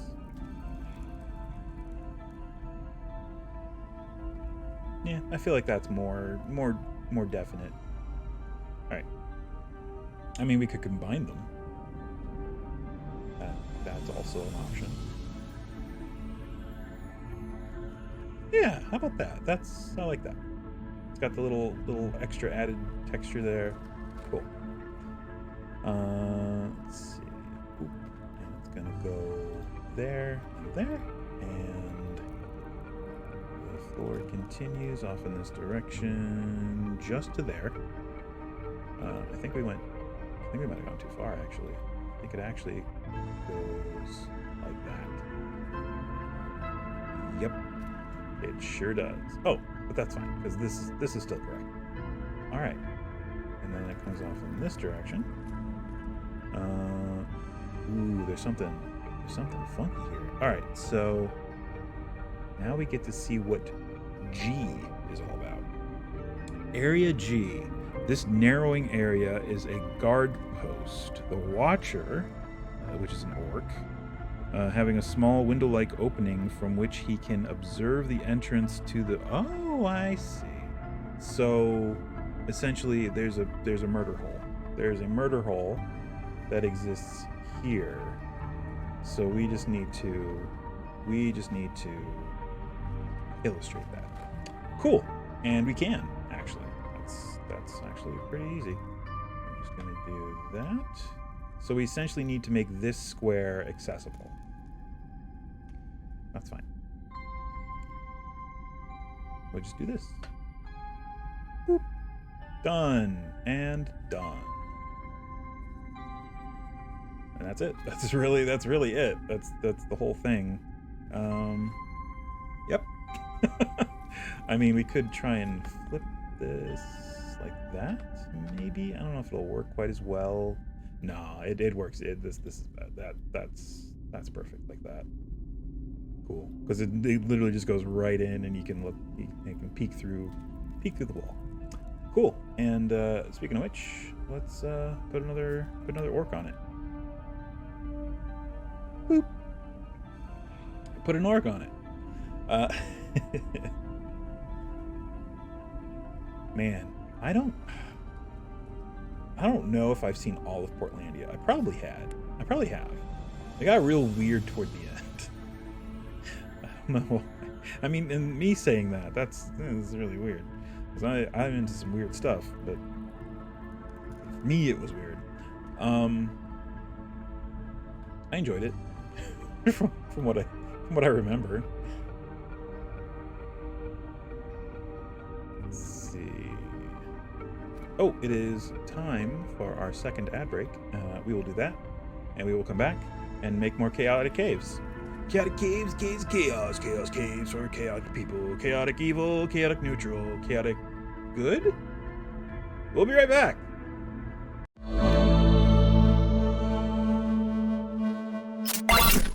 Yo, we're back. Hello. How was the break? How were the ads? I never get to see the ads. I don't know what they consist of. I hope they're appropriate. I don't know. I mean, that's the most you can hope for. Nothing weird. Nothing political. Oh, God. If we played political ads on my stream? I mean, I don't mind, like, even, like, adult diaper commercials. Sure. Whatever. As long as it's not political. Okay. Alright. So, we did the murder hole. Peephole thing here in the wall for the orc here. Let's see, sounds of activity can be heard from the west, but all okay. Okay, area G. Piece of gray canvas behind gives the impression that the guard's head is another of the ghastly trophies. Oh, interesting. So he's literally sticking his head through the wall. Oh, that's why. Okay, one of the skulls appears to be an orc's head. Yeah, got it. Wow, he will quickly duck down, slipping a goblin head into place with his own, and alert the orcs at 7. Ooh. Tricksy. Hobbitses. Orcses. Okay, cool. So let's continue. The hallway keeps going till it gets here. Actually, this is where it would end essentially. We have a 20 by 20 room, and it is going to be surrounded by walls of all things. And there, and there, and there, and there. There we go. And this one is pretty straightforward and square. So we're going to just use the square corners. There we go. And seal it up with some cavern walls. Yep, overlapping. Whoa. Okay. Lost my tile. That's fine. Yeah. Okay. That's weird. Okay. And oh, I guess I need another one of these. There we go. Okay. Yep. That is a 20 by 20 room. I just got some bumping music. Can't complain. Oh, cool. Oh yeah. If you're subscribed, you don't get. You don't get ads. Unless my ad button isn't working, which could entirely be the case. I just have to fix that. Alright.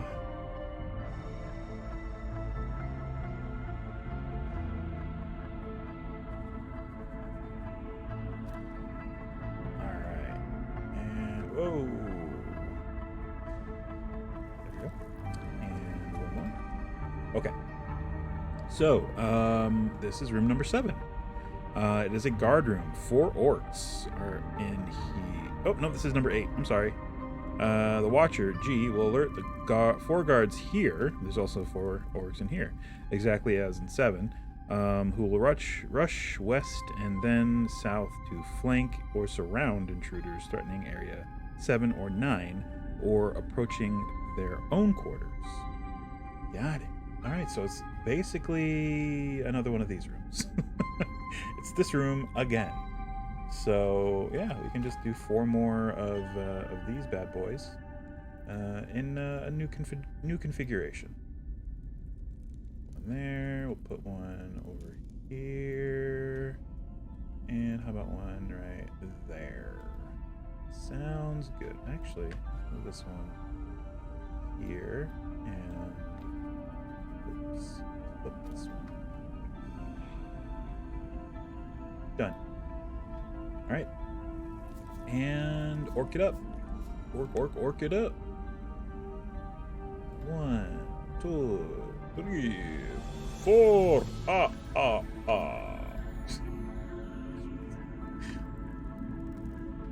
Growing up with all that, like, you can't not do that. It's ingrained in your DNA if you watched Sesame Street growing up. Anytime you're counting something, there's the off chance that you will break into the count. I'm just gonna make this one an archer, just so he's slightly different. There we go. That one has a crossbow. He's different. He's special. Okay. Oh, sorry. Weird. All right. So this is gonna continue off in that direction. It loops around this. Wow, these are really, compared to what the amount of detail and stuff that we threw into Keep on the Borderlands. This feels like, okay, room done. It's done. Oh, I mean, we can come back and like add other stuff, which we may. I mean, there's not like little like rubble, maybe cobwebs. I mean, this has lived in some. Maybe there aren't cobwebs. I don't know. But yeah, like rubble. Like we can fill it in, like make the edges of where the wall meets the floor. Make it, you know, a little bit of rubble in there, so it's not always a constant floor, wall. It's always this. It's always perfect. So yeah, stuff like that we can come in and we're gonna, of course, come in and add more skulls.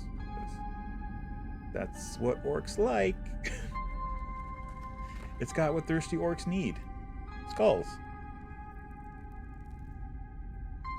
Alright, so that wraps around here. And that does that. Cool. Okay. So that comes out that way. It comes out another 10 feet there. Wrapping around here. And then going down 10 feet. Ooh. Curveball. And then this actually wraps around like so. Right? 10. Oh. Wait.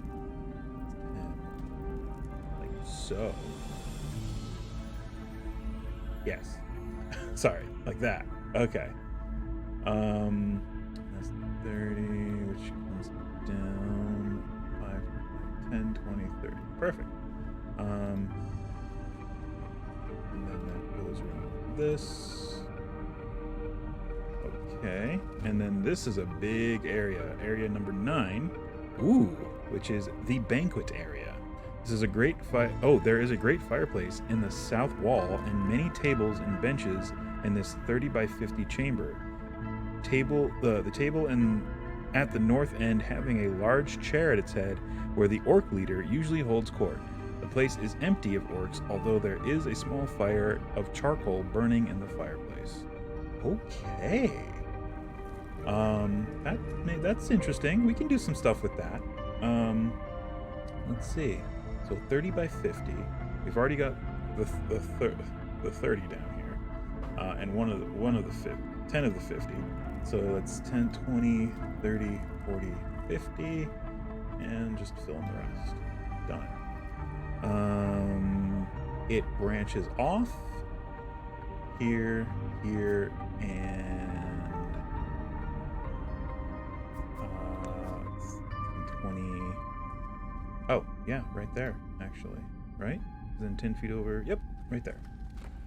All right, and the fireplace is here, which we can build into the wall.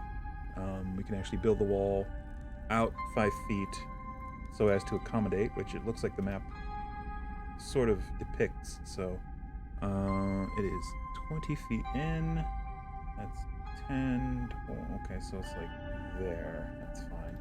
Well, yeah, that works too. Oops. Like that. And just to fix it like that. There. So this is where the fireplace is going to be. We have options now with fireplaces with TaleSpire. That was not always the case. There was a time we had but one, and if we could really, really janked it up, we could make the forge a fireplace. But we have options now. It's getting better. I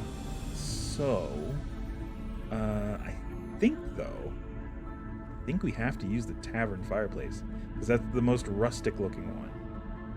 We can't use the fancy wizard fireplace. That one's too fancy.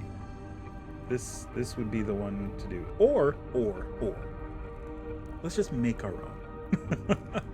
That makes the most sense. And we can actually make a slab of it if we want to. So here's what we're gonna do. We're gonna take. So this is gonna be the wall. This is gonna be the fireplace. The surrounding thing is gonna be what the fireplace is made of. Okay, so we need this, we need nature, and we're gonna do just dirt here where the fireplace is. We're going to also go into here, go into nature, go into rock, and pile in some charcoal because they said charcoal fire. So charcoal fire. Boom. Boom. And boom. This is where it gets really fun. Like doing little details like this. It's like, oh, TaleSpire doesn't have X. We can make X. Don't worry about X. Let me worry about X. So lights. Just the fire. You just pop fire down in here and just make it a fireplace. Super simple. This is a lot of fire. It's a lot of fire. Okay, and now we just build the fireplace around it. We can use a couple different things. We can use the rubble for miscellaneous exterior. Namely, this tile is very versatile for like making things, which we did. We made a fire pit with these last time. So we can actually make our fireplace. Flip this around. Boom. I don't want to make it too insanely big, so keep that in mind. Just flip it around. Kind of come out a little bit for the mantle. Like an impressive mantle. Tilt it a little. Flip it back a little. And we can just use the grid as our guide. I think that's good. And now we'll start coming back down. Wait. Yeah, I guess that way. And then, oh, I see what I did. That. And that. That, and then that. And there you go. There's your fireplace. Sort of. I mean, of course, we have to build it into the wall a little bit, finish out the mantle, but essentially, fireplace. A fireplace befitting an orc camp, or an orc cavern, whatever you want to call it. Alright, so there it is. And we're just going to build this across to finish out the mantle and build this up so that we can build it into the wall behind it. And I guess we do need something for the back of the fireplace. So I mean, we can kind of make it easy on ourselves by making it something like one piece, right? All we really need is the ruined castle wall, and I think that'll do it. This.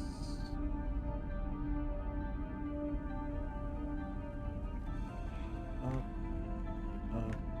tilt a little, and up, back to there.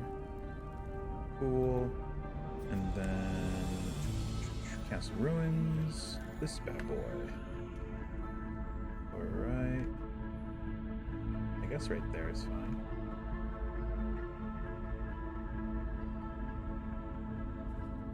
Hey, there you go. Ooh, maybe that's... Hold on. Let's do this. There we go. That's what we need. Yeah. Alright. And then we're just gonna put the... We'll probably have to fill the mantle out a little bit more. But yeah, we'll build the wall behind it. But, yeah, there you go. It's a fireplace for an orc lair. I'd call that acceptable. A little bit. And you see this tile, this rubble tile also exists in the castle ruins, but this one is locked to the grid. You can't move it independent and move it all fancy places. I do like that they added it to here where you can actually build stuff with it. It was a huge thing when I was looking around in Chimera build. I was like, oh, they did this! Bless them! Bless their cold hearts.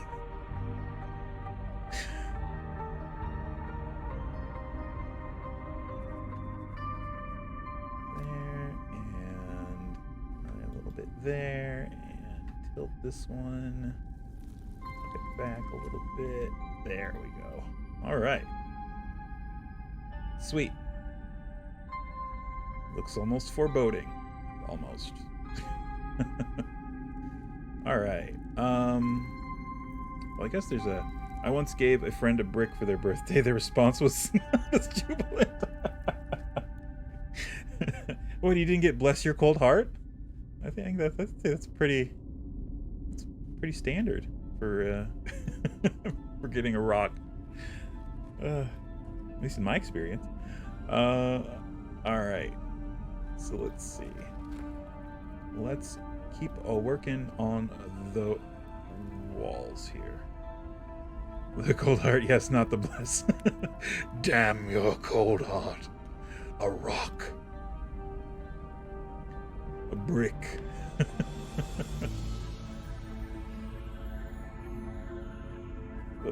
No, I don't want that one. This is the one I want. Aha. And whoops. Aha. Alright. And then augment that. I guess just to be safe. I guess we don't really need. Well, we'll do this. That should cover any gaps, I think. At least down there. All right. I guess not. I guess we do have to use these. See if I can get it in a way that doesn't interfere too much with that. Yeah, that works. That's cool. You can still see the brick. And all that fun stuff. Cool. That works. Okay. I mean, this has a chimney. This must have a chimney. So that's going to be sticking. That's going to be kind of obvious. If you're on the tier above Cave B, you're going to see smoke coming out of there. But I mean, you have to know, right? That's part of the thing. It's like, oh, these are the Caves of Chaos. There are monsters here. We know that. That's why we're here. To kill monsters. All right, quickest way to do chimney. We'll just use this. This, what does it? Ooh. Guess we're gonna have to keep using this. I'm fine with that. And actually, we only really need to come up to the level of the wall, right? That's really all we need to do. We don't need to go any higher than that. You just have to remember there's a chimney here. I'm here for the loot. If the monsters just want to if monsters want to just not be there, I'd be fine with it. Yeah, absolutely. They all decided to go on vacation at the same time.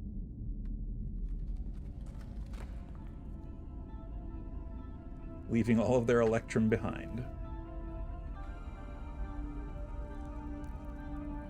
Conveniently. Alright. Alright, cool. There you go. There's your fireplace, mantle, and a little bit of a chimney situation going on there. Cool beans. Alright, so that is... Ooh, does the wall actually do that, or is it more... It's more full. Yeah, it is more full. That's fine. We can work with this. We can work with this.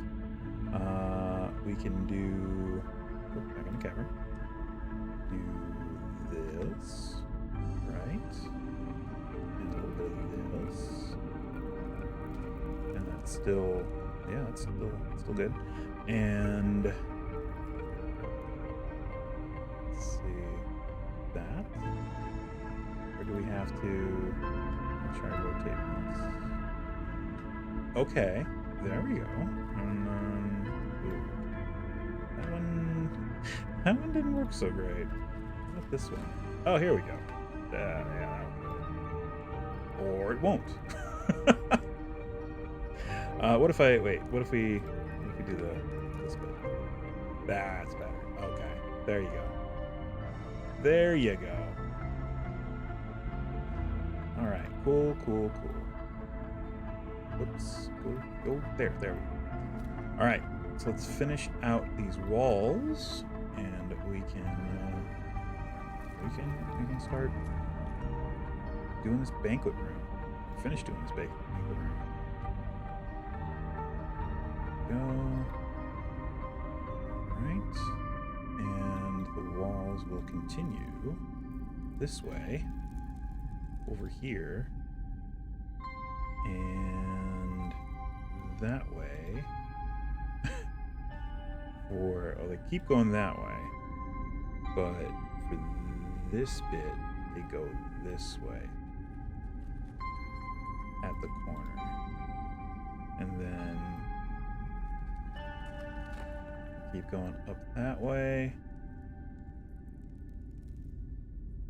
Oh, and we're at the thing. Okay, so boom.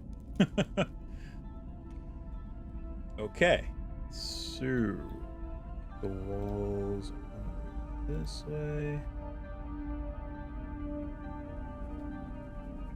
and just drop it there. Okay, and then they go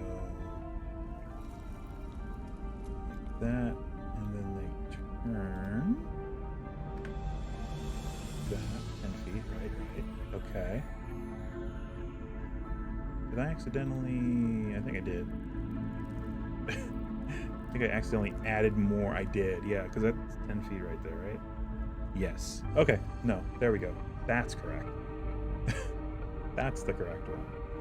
And then like that, and then like that, and then also it does that here, and here. Cool. Go ahead and fill in those gaps. There's no gap there, that's fine. No gap there. And there is right here. That's... There. Sometimes you just gotta tell it to do what you want. Let's just double check the dimensions. 1, 2, 3, 4, 5 by 1, 2, 3. 50 by 30. Just like it said. Whoa, that's a huge gap in the wall. Whoa, that's a huge gap. Let me use a corner piece. There we go. Much better. Alright. Cool, cool. It's coming together. It's coming together.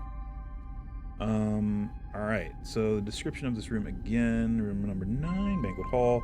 Fireplace, got it. And many tables and benches. Ooh, many. Alright. So we gotta find a rustic-looking table and furniture. And benches. Benches is easy. I remember there being many benches.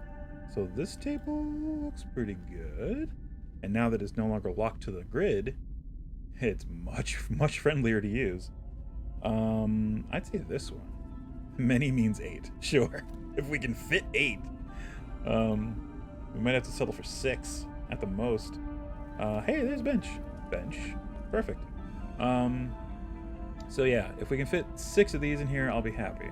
So let's see. In a way that does not block the flow of traffic. So 1, 2.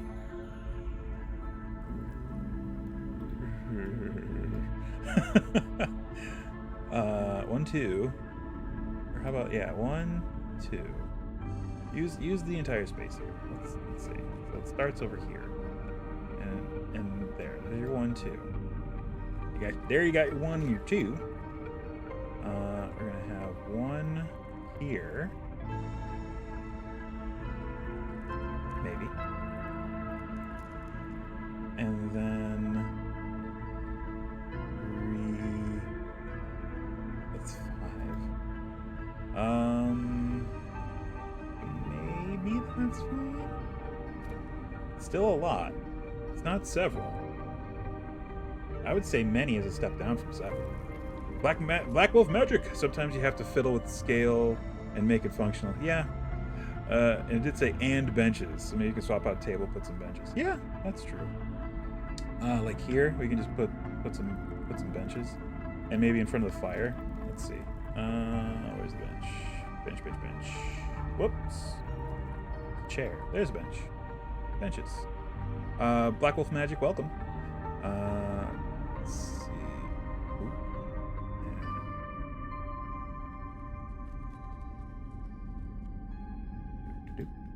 And oh. And that'll do for that. That corner. And maybe a couple in front of the fire. Like that and that. And then we can scooch these slightly. And maybe rotate this one.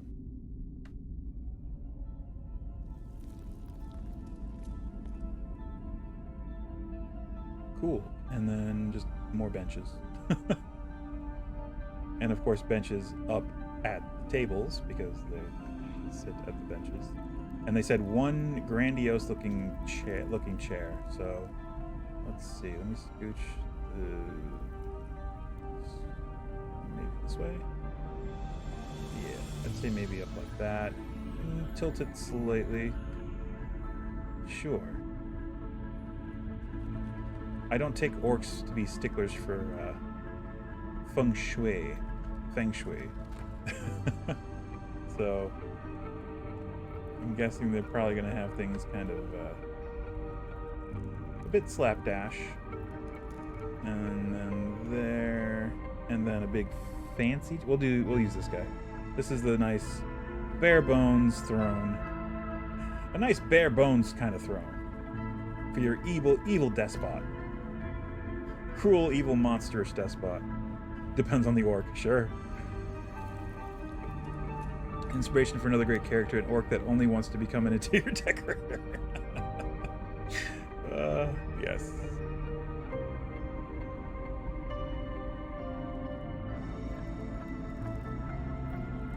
Alright, looking good.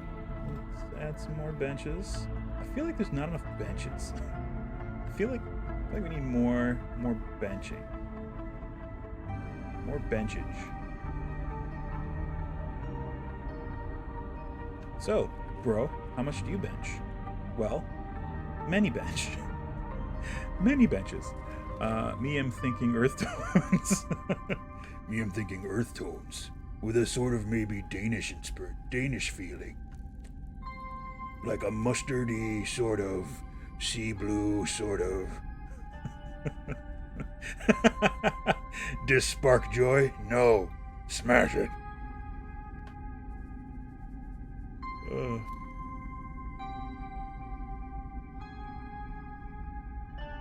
And this one's going to be shoved right up under the table. Boop. This one's going to be here on the corner. This one's going to be like that. This one's going to be... This one's going to be non-existent, as I do not place it. And then that one's going to be right there. And we'll do another one right here. And I think that's it for the bench and table situation. Now we can do... Unfortunately, I don't think they have, like messiness you can put it. There's the upturned table. Oh, that's not... Whoa! Whoa! They changed the scale. Something... It's like these tables had a baby. I mean, that is this table upside down. It's just smaller. It's like half the size. Wow. I think they missed that. They're like, okay, we need a flipped version of this table. All right. However, it is half the size. Okay, so there's the big throne. Let's see. Tables without metal banding are much more. Well, this one has the metal banding. This is the upside down version of this one, clearly, but they have the smaller benches too. Where are they? There they are. A little tiny bench, a little tinier bench, little baby benches. All right. Anyway, okay, cool. There's that room. We can do food and drink. We can do stew. Sounds good. Someone left stew on there. Some stew. There's like a platter here with stuff on it. That's probably going bad. A basket with some stuff in it that's moldering. And is there other baskets? Where's the other baskets? That's in containers. We'll get to that in a second. What else? They don't have overturned cups. I feel like there would be just so many, like, goblets and cups just turned over with stuff spilled on the tables, which you can't really do. Oh, this for sure, but it's empty. Maybe with one of these on the table too. Let's see. One of the tables has this stuff, but none of it's clean. The food is either moldy or gone. Is there a table set that includes food and wine glass on the floor? We could do... Yeah, I think there's a... I don't think there's a wine glass. No. They have this, which is a goblet, but they don't have it overturned, unfortunately. It's in furniture.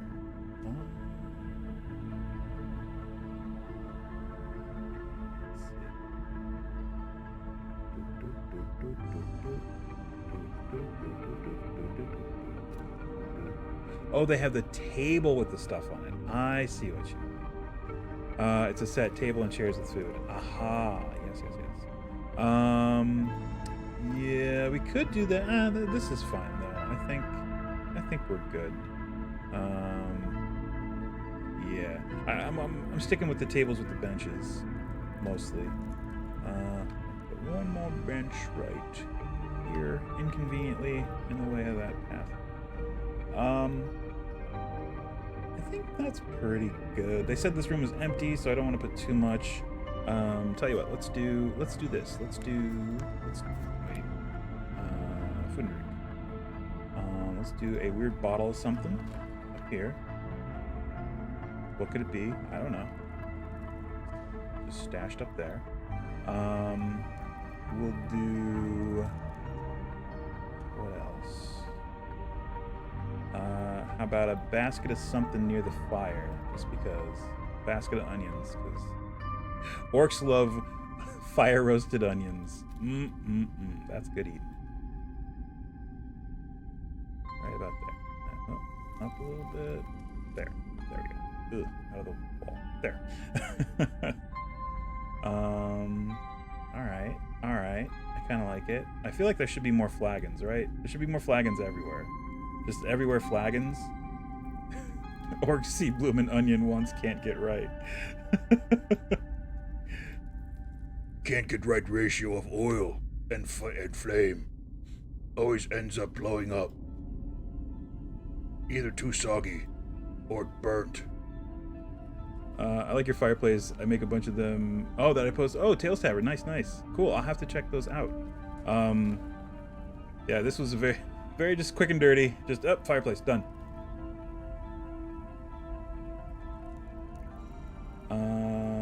Put one on a bench. Put one over here. Put one over here. Oh, another thing that they would definitely have. Hold on. We can build this. We can build it. We can make it stronger. Wish we had empty wine glass. Yes, empty wine glasses and mug like overturned and stuff like that. Like individual. That would be very cool. Furniture and into the little benches, just these ones, and we're gonna do 2 and containers. Where are my boys? There they are.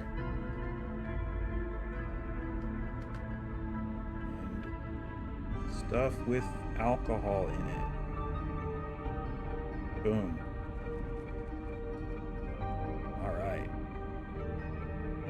Cool. All right, there is your orc banquet hall. They only serve Coors Banquet, so new prop category flammables. Yeah, absolutely. You can use the harbor building set to get bigger kegs. Oh yeah.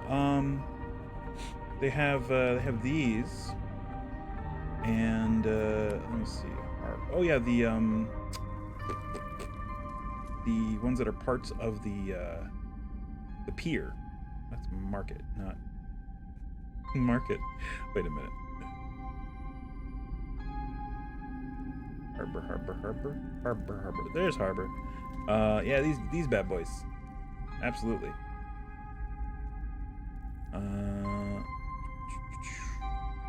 I think those are okay. Those are an okay size. All right. So that was that room. That's the banquet area. Where are we gonna go next? We can go. I think we go up. Is up a dead end? No. To the left is a dead end, and that is the common room. Yay! Another common room. All right. We're good at those. We're good at the common rooms. All right. So I've used the harbor ones to make big wine cask shelf. Oh yeah. With the built-in shelf. That's perfect because it's got that top. All you have to do is like sandwich them, and you're good to go.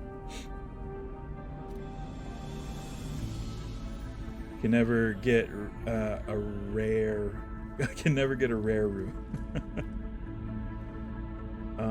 Let's see here. I like uncommon rooms. Uncommon rooms are fine. Mythic rooms are awesome. So this is 40 by 50. So let's see. Let's just get this. Let's frame it out. Where's cavern? Oh, it's gonna be particular again. There it is. Cavern. So 2, 3, 4 by 2, 3, 4, 5. 40 by 50. Did I do that right? Maybe.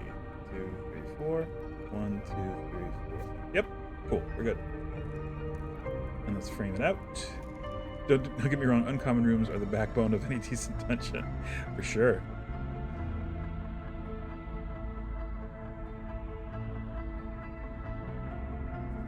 Boop and boop, boop, boop, boop, boop. All right, we booped it. There, and there. Boom. And walls time. Time for walls. It's always time for walls. There's always room for walls. Oh, good. That one didn't have a gap. Sweet. It's so great when that works out. Oh, see? There you have a gap. But if you flip it, No gap. Well, less of a gap. It's gonna go ahead and cover that up anyway. All right, and then yeah, this is a dead end essentially. But yeah, it's a common room, so it's gonna have a lot of orcs in it. Oops. Let's do this. Is that gonna work? Where's that going? I guess that's fine. No, it's not. Let's not get creative here. Let's just do this. There. Whoa.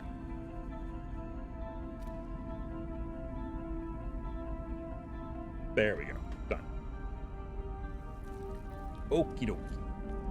How much else can we do in the time allotted? We have what, 15? No, we have an hour and 15. What am I talking about? I'm so used to ending at 3. We're not ending at 3, we're ending at 4.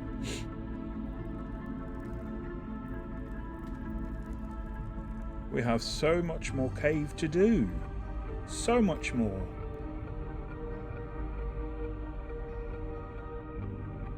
Is there a gap? There is a gap. Fill it. Boom. Done. Boom and boom and no gap that time. So that's the good configuration.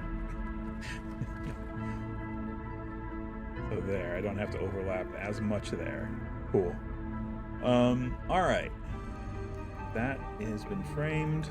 We can probably recess some of these. As an Easter egg, just plant a skeleton completely inside one of the pillars. If only they had standing skeletons. They have the... I wish that, you know what I wish they had? I wish they had like the reverse of the mini hammer, where you could just place a mini, and you can just be like, boom. I just need the skeleton, but I need it to not be a mini. You can just do that, and then maybe it does work. Maybe I'm sleeping on this, and I don't. Nope, doesn't work. Wouldn't that have been a discovery? It's like, oh, now it's an object. Nah, doesn't do it. I mean, we can. I don't think we can. We can build on top of the mini, but we can't put the mini into the wall. That's the problem. Yeah, that would be very cool. All right, so that is knock down a mini and then turn it into an object. Yeah, exactly. That would be great, if only. So let's recess some of this floor. See if we can get a little bit of texture here. Not much though. I don't want to go crazy. Too late. And maybe we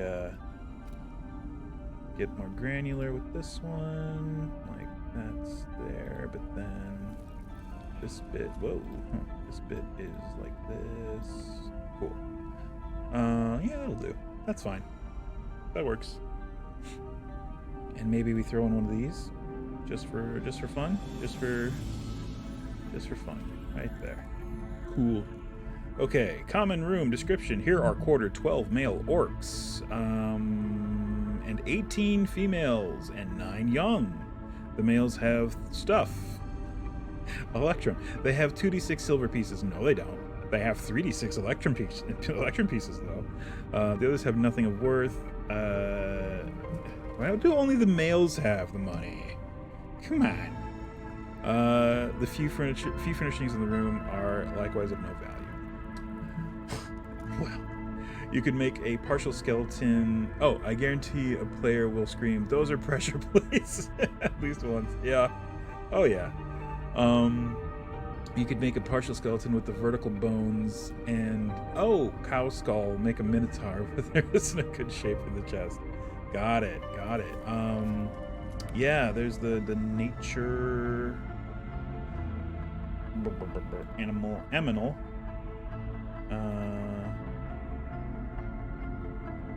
Is there vertical bones? I didn't know there was vertical. Combo of grim and nature. Got it, yeah. Let's see. Oh, the bone. You could make him barrel-chested. Yes, Elliot, thank you. Now leave. Please leave. Okay, yeah. I see what you mean. I gotcha. I'm picking up what you're putting down. All right, so there's 30 orcs in here.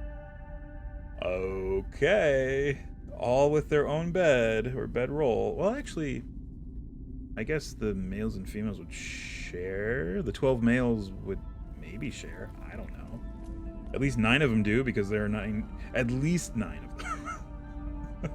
Bunk beds. We did do bunk beds. We did bunk beds for the kobolds. Over here. Yeah, bunk beds. Triple bunk beds, in fact. Triple bunks. They're kobolds. Of course they can build bunk beds. They can build elaborate traps. They can build bunk beds. The orcs, though, they might do just single bunk, like one on top of the other. I would imagine the way they would structure it is the males would all have bunks. The females would all have their own thing with the young, which I would say the males, combat orcs, the combative orcs have the bunks. Doesn't matter if it's male or female. You can pick it if they're good at wielding swords, they have the bunks. If they're good at wielding weapons, they have the bunks. Otherwise, you take care of the kids in the other area.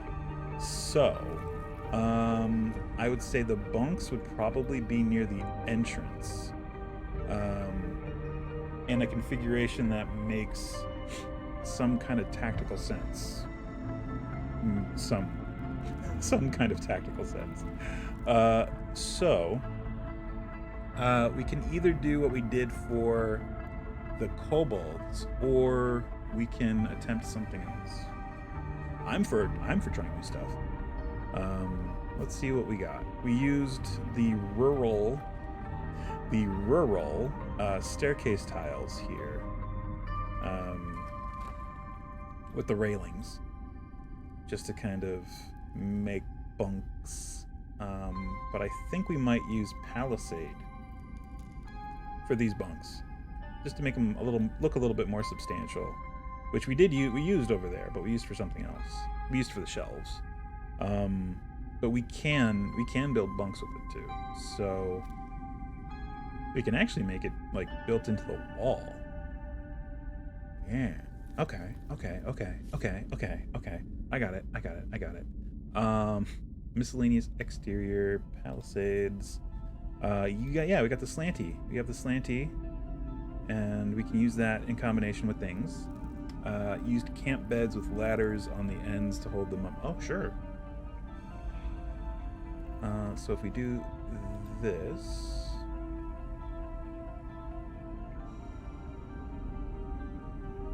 with this,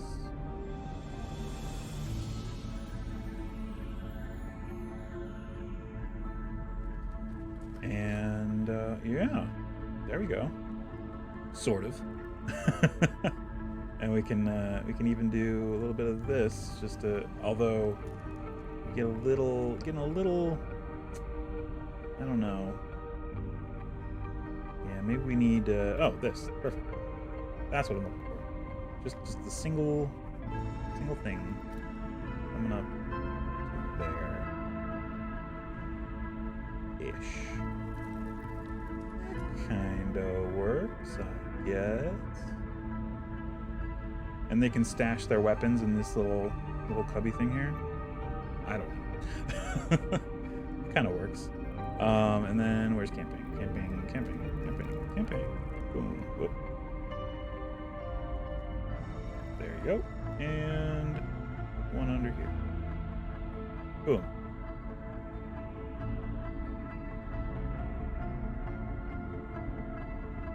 Sure. Yeah. I would say that's fine. And I would say they're at least as clever as the kobolds in this respect. So they're gonna have palisade. They're gonna have these, at least one of these at each thing, just to make things a little safer. So I would say just to narrow the opening Probably like that. Or they would want to funnel them. Yeah, they would want to funnel them. So I guess like this and like this. Yeah. There we go. Okay. So there's a bunk. That's 2 of the 18. Combatant. Oh, sorry, 12. 2 of the 12 combatant orcs. There are 18 non-combatant orcs. And 9 young, who I would also categorize as non-combatant. In most cases. Let's see. What else? What else can we throw in here? How about more bunks? Because we need to. So yeah, so that's 2, 4, 6, 8, 10. Yeah, so 2, 4, 6, 8, 10, 12. I guess is how it's gonna work out. Which is fine. Fine by me. So we need that. So there. Whoa. Whoa. Whoops. There we go. And, oh, no wonder. I don't have clipping on. Toggle your clipping, sir. There we go. So that's where another one's going to be. And another one over here.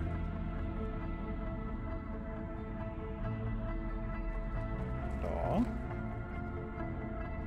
So that's 2, 4, 6.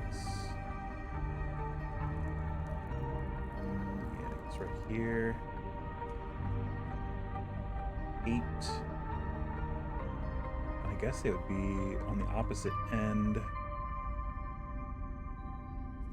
Yeah. Just so they could see, I guess. 10 and 12.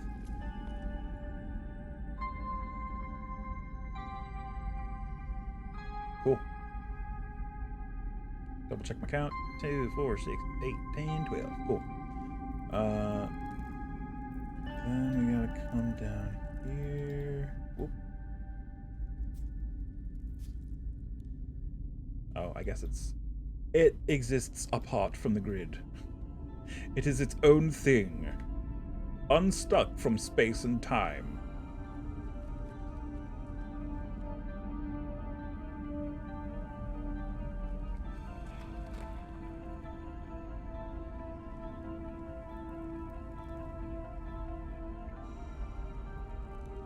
Whoops, lost my tile. There we go.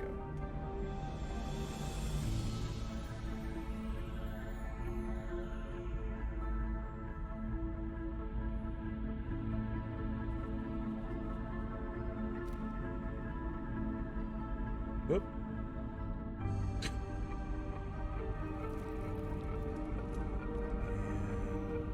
And there. Whoops. Some combination of clicking on my mouse makes the tile go bye-bye. It's fine. I think it's because I hit. No? That's not it either. I'm trying to hit both of my mouse buttons at once, and it doesn't seem to be the case.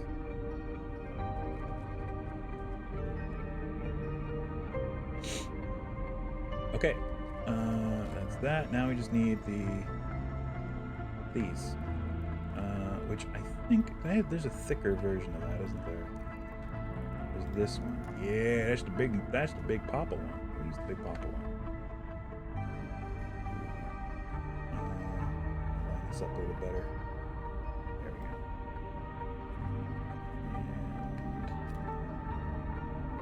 And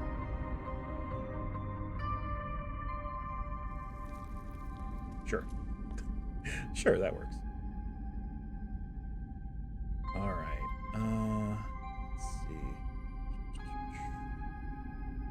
Is there a way I can do this so that I can just put them... I guess so, if I just do that, and then... Whoop. this so that I have it about the same point I had it for the other one. Okay, and then cut, and there we go. Now I just have to remember to hold down the buttons. Right about there. All right, that worked. And more or less right on the seam. All right, there. Overhead view is the way to go with this one, for sure. There we go. Here, rotate it slightly. Up, right there. And right about there. And right about there. Cool.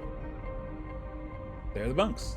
And it's time for our third little ad break, which we're going to do. And we're going to come back. And we're going to finish up this orc common room. And make it mythic. Be right back. Enjoy the ads. Or don't. I hope the ads are actually working. We'll find out. Be right back.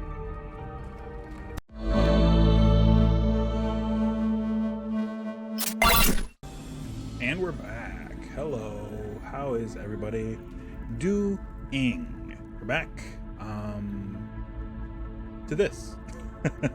So let's keep building out this common room for the orcs that inhabit the Caves of Chaos. We have all of the bunk frames built. We just have to throw down the bedding. So camping this and do it. So that goes there, and then another one here.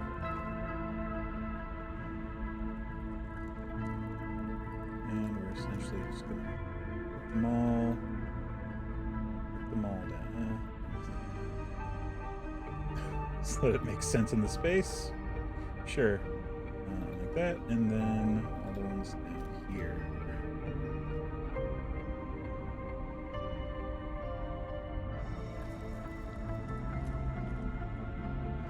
Oops. Yep. Something about the way I'm clicking on my mouse makes the tile go bye-bye. It's fine. Okay, so that, again, it's 2, 4, 6, 8, 10, 12. 12 combatant orcs with their their pets. One thing that they also have now, I noticed, is like weapons, like individual weapons. I don't remember where those are. I think they're, where are they? Oh, they have their own category. That's right. So we can like put like an axe just like hanging out. I wish they were slightly at an angle so they could like rest. They could be like resting on something, but or I guess lying down is fine. You just put an axe right here next to this orc's bed. There you go. And where's it? They have a mace. They do. Big old nasty mace. Just chilling.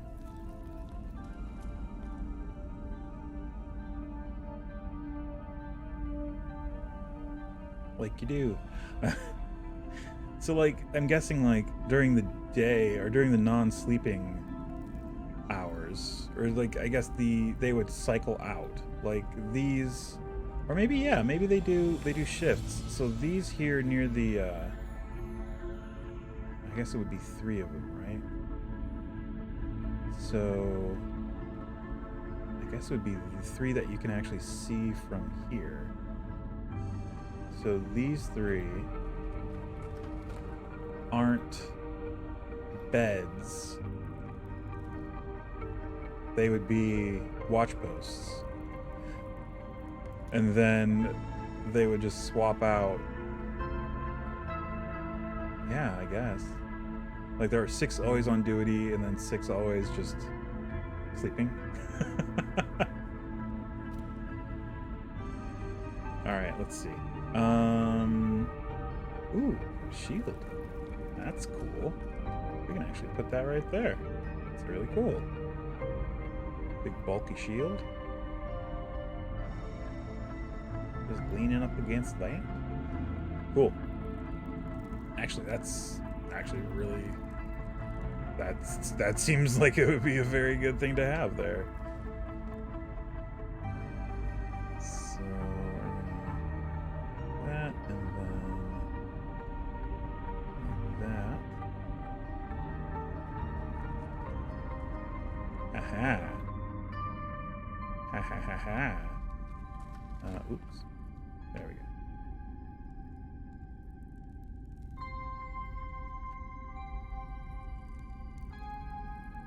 Cool. All right. Yeah, and then the rest are just sleeping, essentially. So yeah, we don't need the ones on the floor here because they're gonna. Those orcs are awake. Let's see. We'll do just this here, and one up here. A mace. Sure. And I guess we can just kind of alternate, just maces and axes. Those they're very orc-like weapons. Mace right there, and then I guess a couple of axes in this last bit. Oh, there.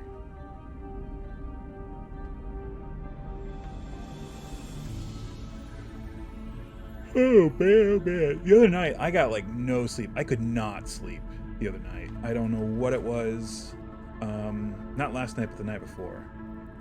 Just couldn't do it. Couldn't sleep.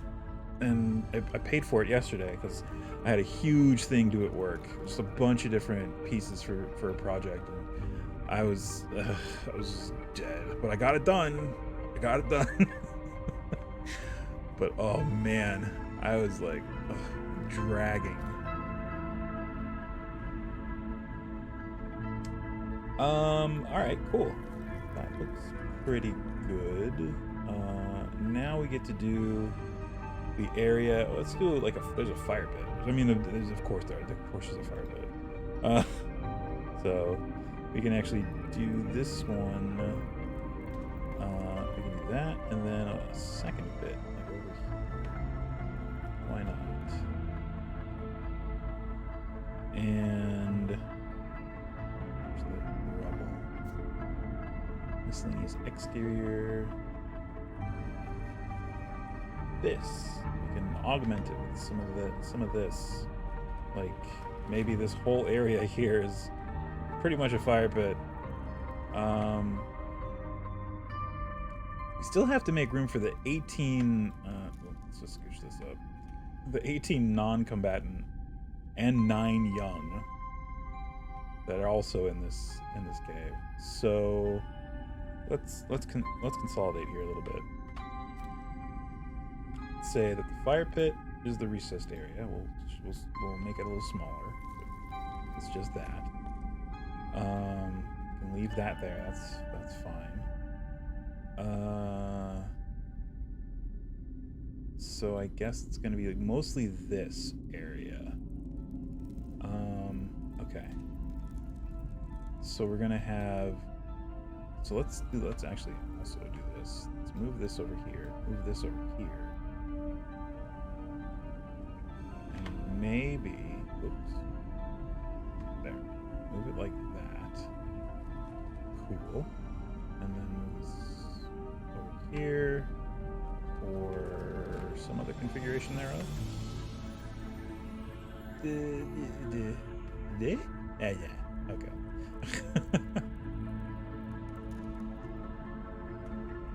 Okay. And also, I guess, make it so that this one's in the corner here a little bit. Cool. Okay. Okie doke. Let's see. So we need. Do we really want to do like a fire pit kind of thing? I don't know if we really have to. Let's see. Nature.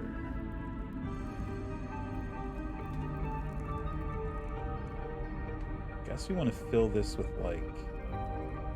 Oh yeah, like Like we had it out there at the fireplace. Or actually,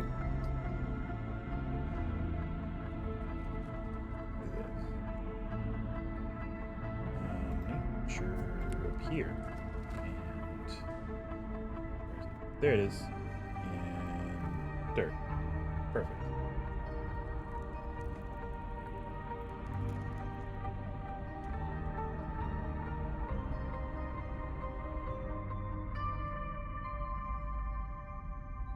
Okay, there we go.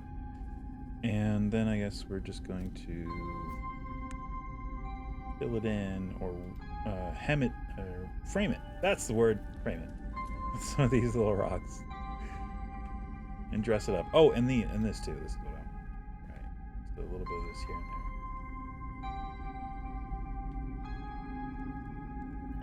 there. Hey, Lavenza Velvet, how is it going? Welcome, welcome. We are building a common room for orcs in the Caves of Chaos.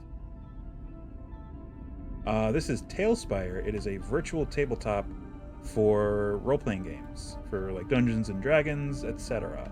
You can build maps and then play your game, run your game on this virtual tabletop.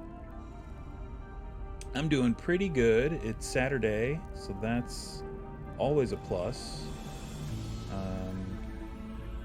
And we are done with Skyrim after last week. So I'm doing pretty good. I don't have to stress over the stream bugging out, which is uncanny.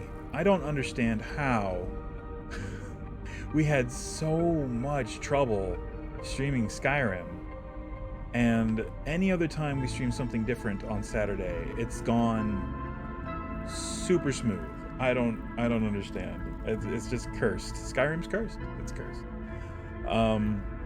But yeah, TaleSpire is fun. It allows you to be very creative and build maps, either existing ones. We're actually building this based on this old D&D module, the Caves of Chaos.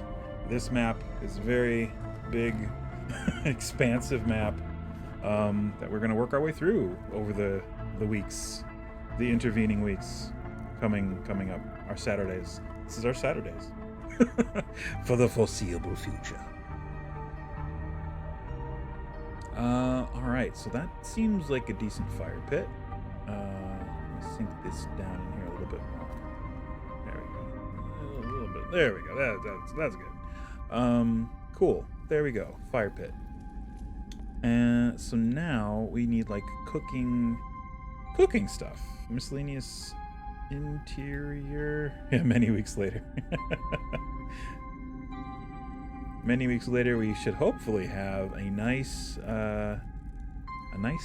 looking map for this module, which we will then put up on Tales Tavern for people to add to their TaleSpire games, should they want to. Let's see. We were gonna frame this out with some rockage. Oh, rocks. Some rocks. It's under nature. Rocks. Where's rock? Oh, we're in rocks. That's the one. That's the rock we want. Alright. So, I guess just here and there. We don't want to put too many of this. It starts to look very cookie cutter if we spam this one too much. But, vary the heights a little bit, just to kind of break it up. And definitely not make it a perfect framing of this fire pit, because orcs, as much as I love them, probably are not the most diligent of craftsmen. Usually.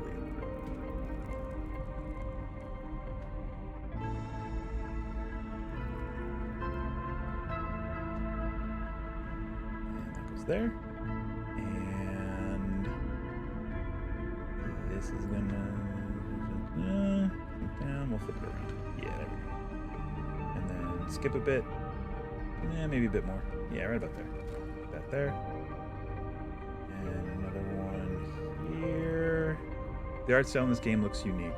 Yeah, they definitely. I don't know that they have that doing the tiles and stuff like that, but for a while they had a 3D printing company, I guess is the easiest way to put it, who makes custom miniatures for D&D, Eldritch Foundry. I believe that's the name. Yes, Eldritch Foundry. They did the minis for the game. So all the little all these things. They I believe Eldritch Foundry did the artwork for. So whoever they had on their team to take care of that, they did that. But I now know that they're working with a different 3D mini printing company called Hero Forge. So they're going to have, I assume that Hero Forge is going to be doing their miniature print or miniature design from here on out. I could be wrong. Eldritch Foundry might continue to do it.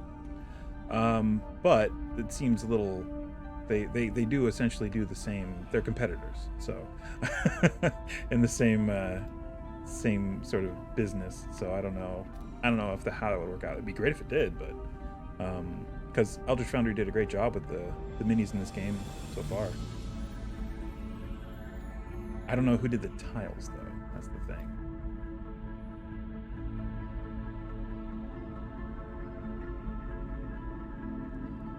All right, there. Maybe it's here-ish, and one of these here, and skip a little bit. Put another one over here. And I think we're going to leave this lip of the fire pit pretty much open until we get over here. Yeah, and then just frame in this fire. Bonfire. That's the word. Bonfire. And one more right about here. I think that'll do it. Cool. And we can actually add more fire if we want, but I think this is good. I think this is fine. Let's see. We need cooking stuff. How about we do a rock here that's been used as a surface for preparing food. There we go. And maybe this also is sort of like a kitchen counter kind of situation. And we can actually sink this into the floor a little bit. There we go. All right, cool. Any other debris or anything? Let's see. Oh, that would be in miscellaneous exterior. There we go. Yeah, sure. We can throw in some rocks. Just some random rocks. And sure. That's some cool texture there. I like that. All right.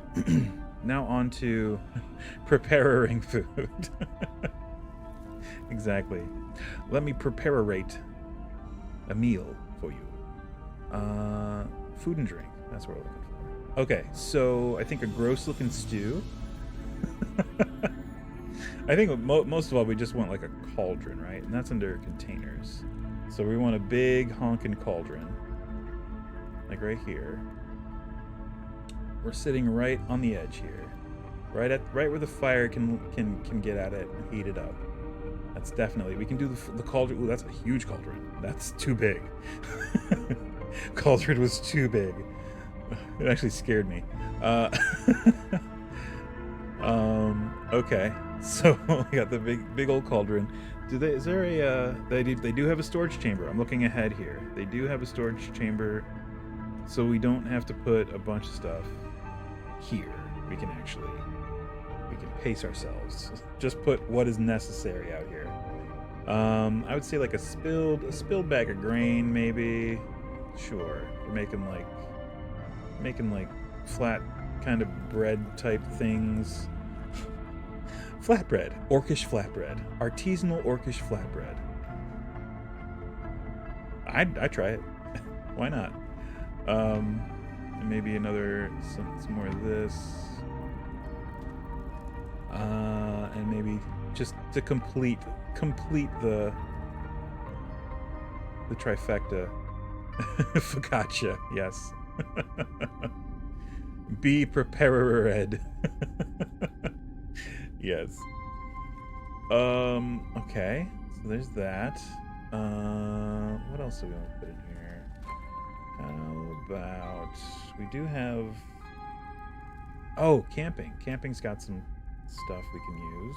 We can actually do something cooking on a fire, which I believe we can put multiples of this in. We have the space for it. Let's actually do one here. How about here? Yeah, we can actually sink it down a bit to hide the fire, little campfire. There you go. Something cooking on a thing. I would say, yeah, just the one there should be fine. That's good enough. Unfortunately, they don't have like big slabs of like Flintstones meat to like put on the fire. There is this big cooking swordfish though, but they're in kind of a landlocked area. I don't think swordfish is going to be readily available. Although that is a very cool looking thing. Like, we got a big old fish. We do have big fish, but what is that? Miscellaneous exterior? Docks? Yeah, there it is. We have this. Oh, there's this fish, which is on a fishing pole, but we can submerge the fishing pole to make it look just like a cooking spike. I actually like that. Let's try that. Let's see how we can right about turn it. Flintstones meat. Did someone kill meat, Fred? I mean, like the dino meat, the big slabs of dino meat they always had on the Flintstones. Like Flintstones chewables, Flintstones meat. It's the Flintstones brand. No. We are Flintstones kids, 10 million strong and growing, on the meat of the Flintstones. Okay, I like that. The big cooking fish they caught in a nearby river or pond. That's more feasible. Swordfish, that's a little out there. a little out there, but okay, cool. Got a big cooking fish. Got a side of some other kind of thing. Cool. I'm cool with that. We can actually put some things in here. What do we got? Let's go back to food. Food and drink. Food and there it is. Carrots.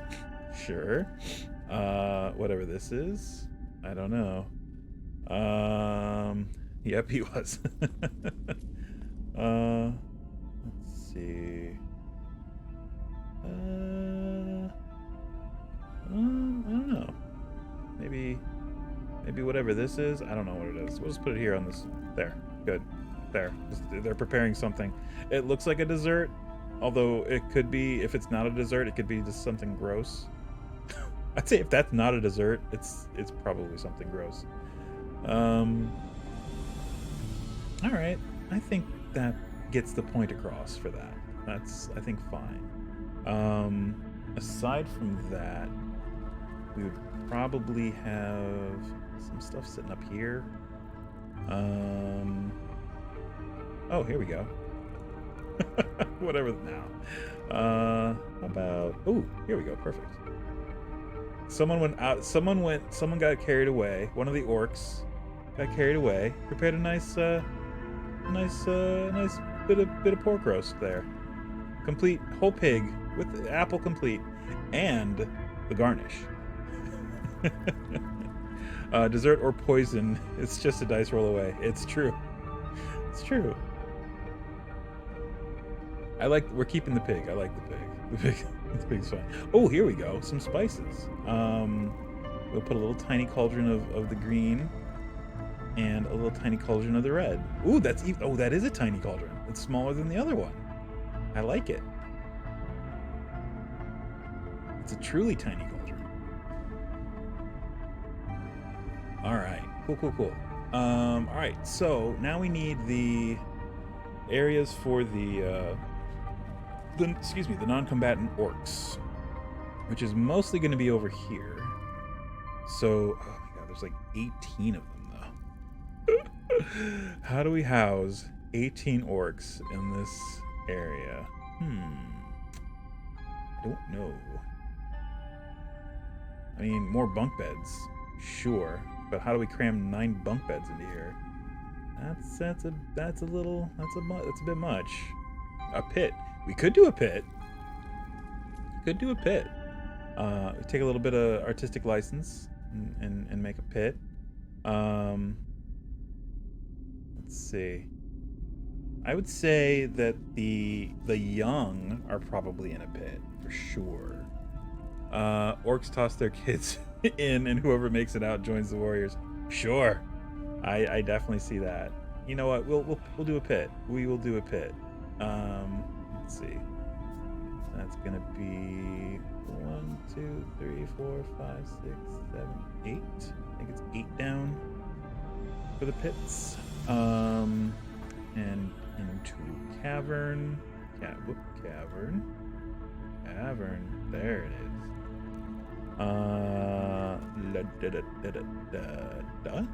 Cool. Whoops. All right. That disappeared. There we go. It's down 2 more. There we go. Okay. There, and there. And it should be flush with that. It is. Perfect. No muss, no fuss. There's a bit. Oh, in fact, we can get rid of these corner pieces there and just, let's see. Let's see if I can fix this here. That one there.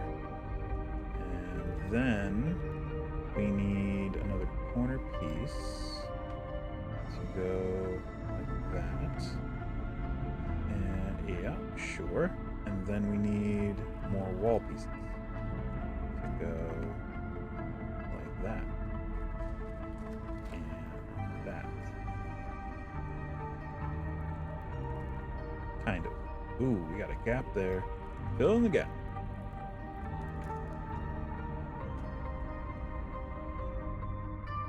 It's funny. Didn't, huh.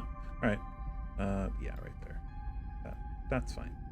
Alright, there we go. There's the pit. the challenge pit, as is known. That is also the sleeping pit, when not challenging. So that's where the young sleep / fight. There we go. Done and done. For the non-combatant, possibly, let's see. Let's do this. Almost want to move that over here. Kind of. But no. You kind of want to push it in the corner, though. Pit never learned how to read. It's like a ball pit, and the balls are rocks. and the pit is rocks. Exactly.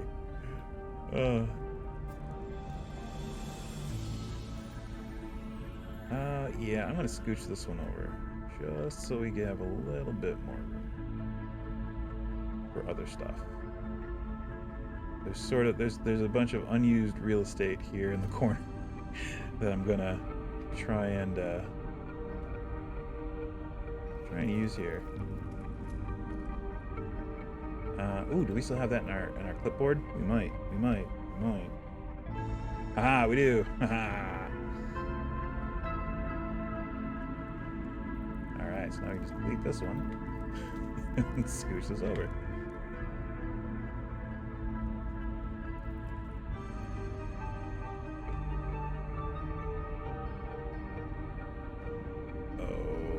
Okay. And you can go here.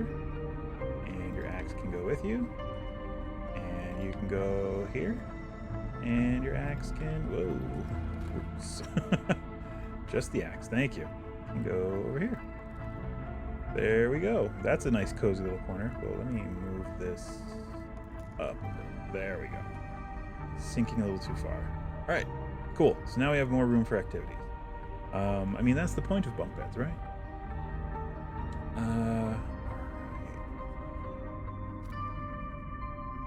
Cool beans. Okay, so for the very young, which we did the same thing for the kobold layer. For the very young, we are going to do a little lean-to covered thing, so that the very young have some. I guess we're gonna put it right in the middle over here. That's where it's going. Going right there. All right. So that's where the very young are. And those, or if we're going by Lord of the Rings, is this canonical Lord of the Rings, like from the movies, or was that just the Orogs that they were pulling from the stone, or is that all orcs, or born that way, orcs and goblins? I don't know. It depends. It's open-ended, I guess. And for that, we could either do a pile of leaves for them to. No, we're gonna do the straw. It's in exterior miscellaneous. There we go. That's too big. There we go. That's the one.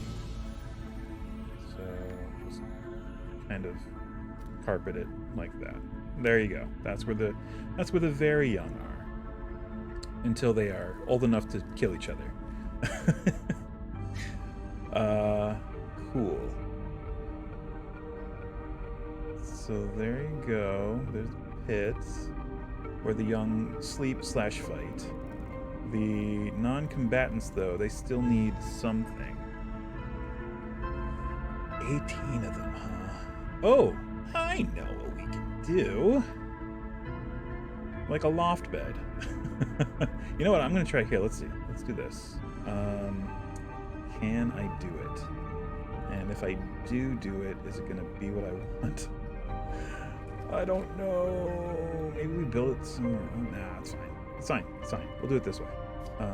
So that, and then this, and then up, and then copy. Okay, there you go. I don't need the shield or the post, but we can fix it in post. In fact, we're probably gonna make this all along this corner here, and then some. So there, and also here.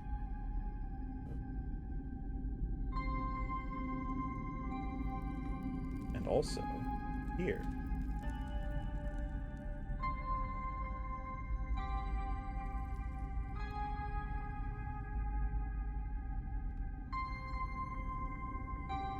And we can delete these shields. I'm keeping that post right there in the center. That seems structurally essential. This one, however, will have it over here.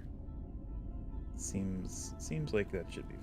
We put it in the corner, and I gotta move that. There we go. All right, this I'm just gonna extend down. All right, cool. So this is a little bit of a solution. A place to sleep up here. Also, I don't know. Tactically, it can help to have higher ground and maybe have crossbows or something. Sure. Let's see. That is right about there. I guess this'll work. Let's try it. That is in miscellaneous exterior still, right? Oh, it's near Palisade. That's right. There it is. Found it. My headcanon for orcs mostly comes from an old book I read called Grunts. Ah.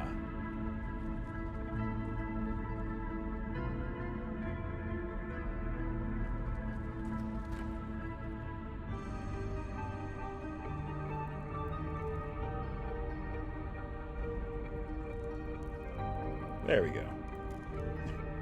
And you can, if you can climb the pole out of the pit, you can make it out of the pit. You're allowed out of the pit. If you can climb that out of there.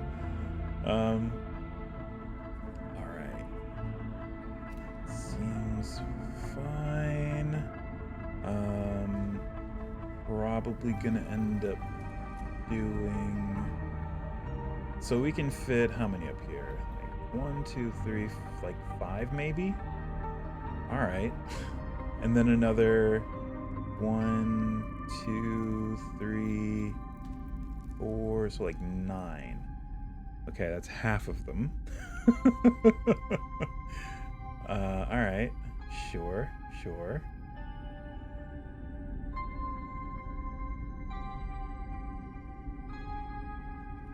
There we go.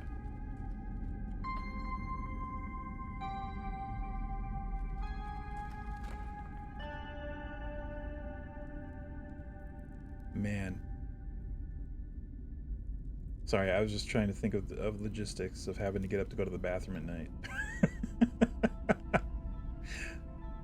Oh, so suck. Or they just go. Just go in the pit. Ugh. That's what makes the pit horrible. Alright, and we'll put the main caretakers here near the younglings. They were killing younglings. Keep it together, Ewan. It's not that funny. Pretty sure some people will make that the pit's primary purpose. Exactly. Yep.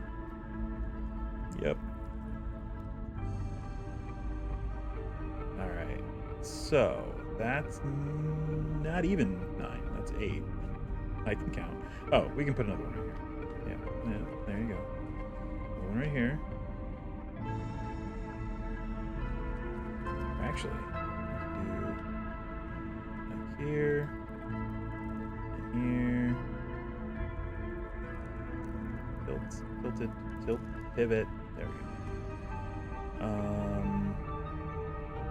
Yeah, I guess we can just do another one here. It's fine. Or that way. Sure. There we go. Sort of.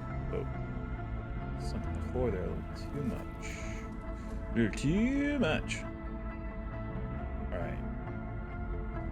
So that's 4, 5, 6, 7, 8, 9, 10. Yep, we still have to do 9 more. Which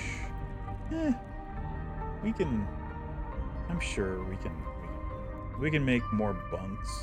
We absolutely have to. Like here. That's what, 1 more? That's 1 more. We can extend this over. Maybe get another one if we scooch these just a little bit this way. Maybe.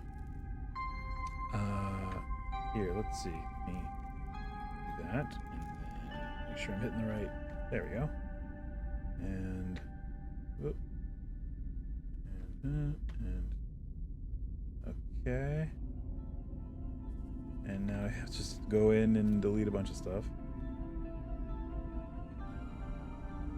There we go. That kind of works. And I guess we're just going to do it again here. Easiest way to do it. Whoop. Oh. And whoops. I wish I had better news, but oops. Actually, if we come in just a hair more.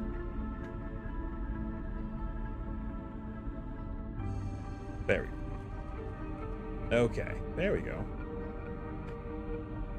Sure. It actually still kind of works with what I put down already.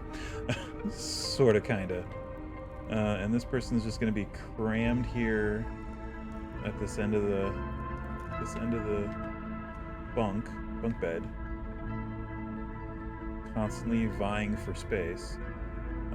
Hey, such is the harsh life of an orc, right? And another one right here. Just cram it in. Just cram them in there.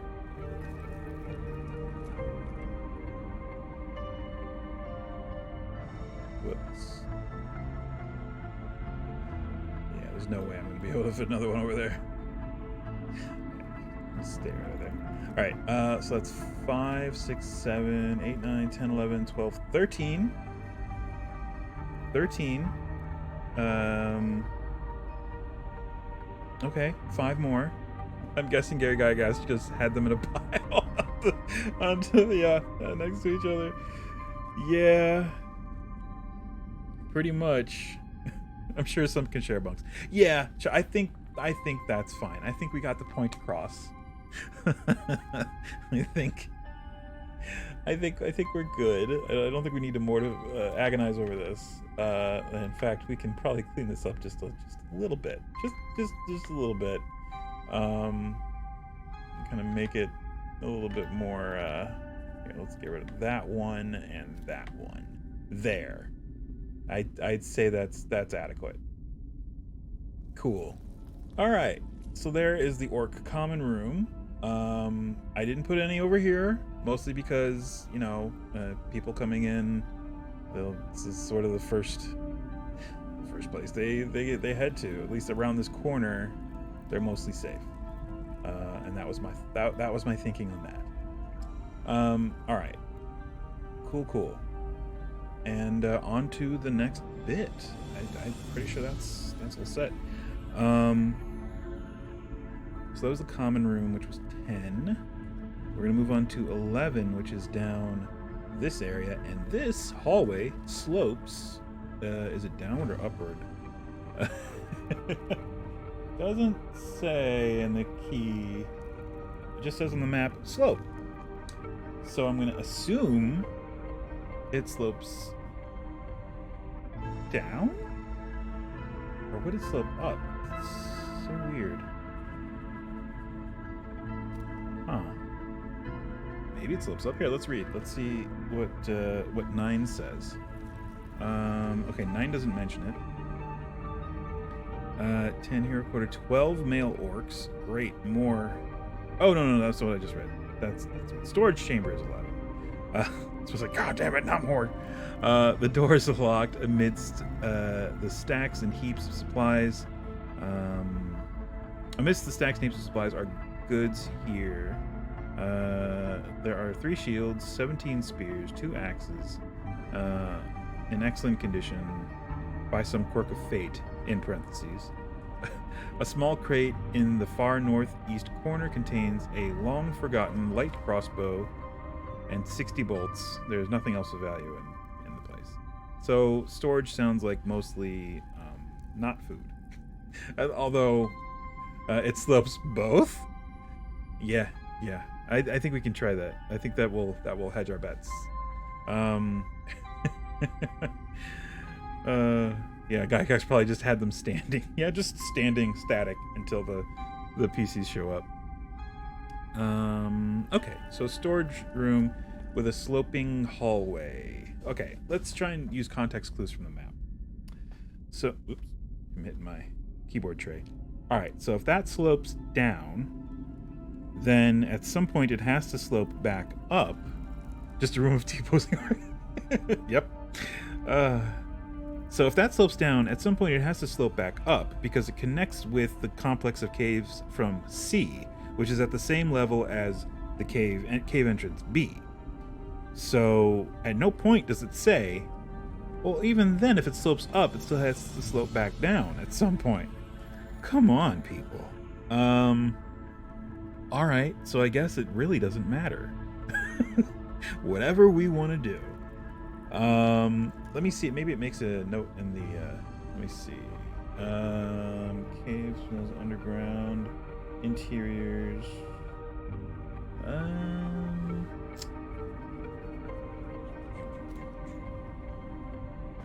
Like I said, it slopes both. Sure. Nice level slope. Trees and shrubs underground. Passages slope upwards and downwards between the contours. Well, that doesn't help me at all, does it? Even where stairways are not shown, areas are roofed by at least 5 feet of solid rock. Okay.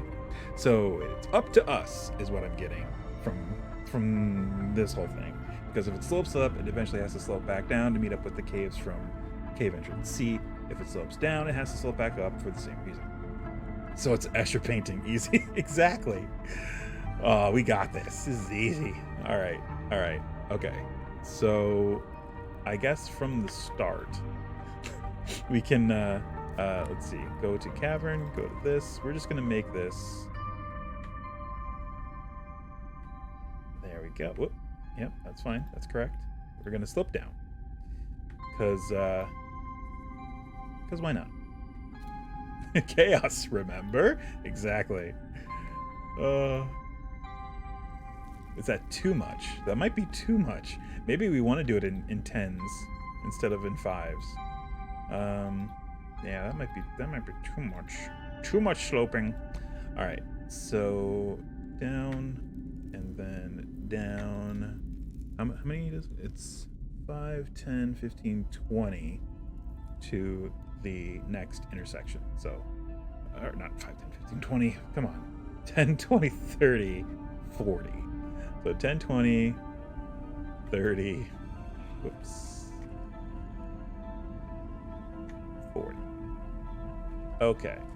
And there's where it intersects. So, and you know what? It actually goes for another 10 feet beyond that. So we will make that 10 feet another slope downward. Oops. There we go. Boop. Okay. So this is an alcove. And then it intersects right here at this one. So here's the fun part. Now we got to slope everything else to match it.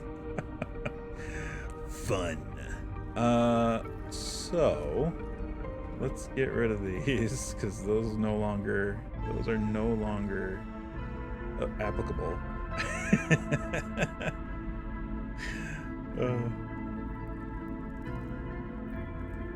Let's see.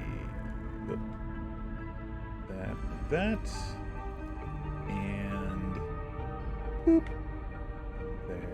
There and there. Boop. There and there. Boop. Wait a minute. These have to be. What am I doing? Why am I doing it that way? Oh, because I'm a stupid. No, this has to be like this. So I need to delete that and then replace that with this. And instead of that, use this, which is supposed to be here. And now it is. And then we can use this as a filler for that. And now everything's fine. Let's see. There? Yeah, that works. Ooh, hold on. I could just do this. I can swap that out with that, and then take this, flip it, and then lower it. Ho! Ho! Such intricate maneuvers. Ooh. And then down. Boom. Cool. That will work. Okay. So now these all have to come down half a step. Because the walls have to line up with the floor. I know it sounds crazy, but the walls have to line up with the floor. Stay with me on this. Okay. Cool. So, yes. So that is... So it's 10, 20, 30, 40. Intersection. Alcove. So the alcove needs these. Boop, boop. There. It is contained. Whoops. There. Now it's correct. Okay.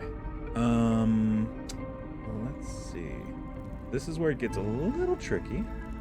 Because if we do this so that it has a gap, we have to fill the gap in a way, or we could just drop them like this. This seems to work. There we go. You don't need walls. Oh, I need walls.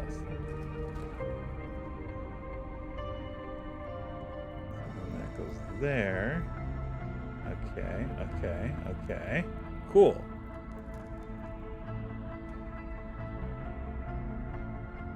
Let's see. So, oh, that is the intersection. We don't need those little pieces. We actually need this. It goes like that. All right. Ooh, yeah, this is where it gets tricky because now at the corner, here at the corner, that goes off that way. That goes off that way. Now the wall has to match. Fun. Nah, it's fine. It's just an extra step. That's all this is giving me. This is just I have to do an extra step. All right. So and that's the alcove. Let's fill in the gap there. Up a little bit and done. Alcove done. Now we need to do, or I guess one thing I could do is I could just take a floor piece and just sink it into the wall here where it meets up, and then everything looks fine. Although the wall connecting it will now be slightly higher. But I think that's fine. Yeah, see, slightly higher, not a big deal. Yeah, it's completely fine. Yeah, cool. All right, I like that. So boop, and then boop, and then where's the wall? There. This right there, and we're all set. Maybe if I rotate that a little bit more flush, a little bit, but not by much. That's fine. Works for me. It works well enough. All right, so there we go. There's the slope hallway that leads down to this alcove and intersects here 30 feet in. So going to the right here 10 feet, yep, it comes to a door right here. So yes, actually we do need that there, but this actually flips like this because I said so. Because I say. Goes like that. This will continue off in this direction. We can just sink this into, sink this right there, and then like that. And you're all set. Same over here. This is gonna go 20 feet off in that direction, and then do a little switch back, and then keep going in that direction. So we'll deal with that another time. For now, let's do this bit. Castle ruins, what we did before, and grab one of these, throw one there, and throw one there. Not that it really matters, like especially here you can't even see it, but here you can see where it may help, where it kind of shores up that the gap or the dip in the wall there. So door, and grab a door and put a door there, and that is where that door is. Correct. All right. So the room beyond, it looks like a 20 by 40 room, and that is the storage chamber. The door is locked, which I don't know if I mentioned that last time. Amidst the stacks and heaps of supplies are goods. Here, there. Wait, what? Amidst the stacks and heaps of supplies are goods here. There are 3 shields. 70. Okay, so there's a comma, so a soft pause. Okay. Okay, it still sounds weird to me.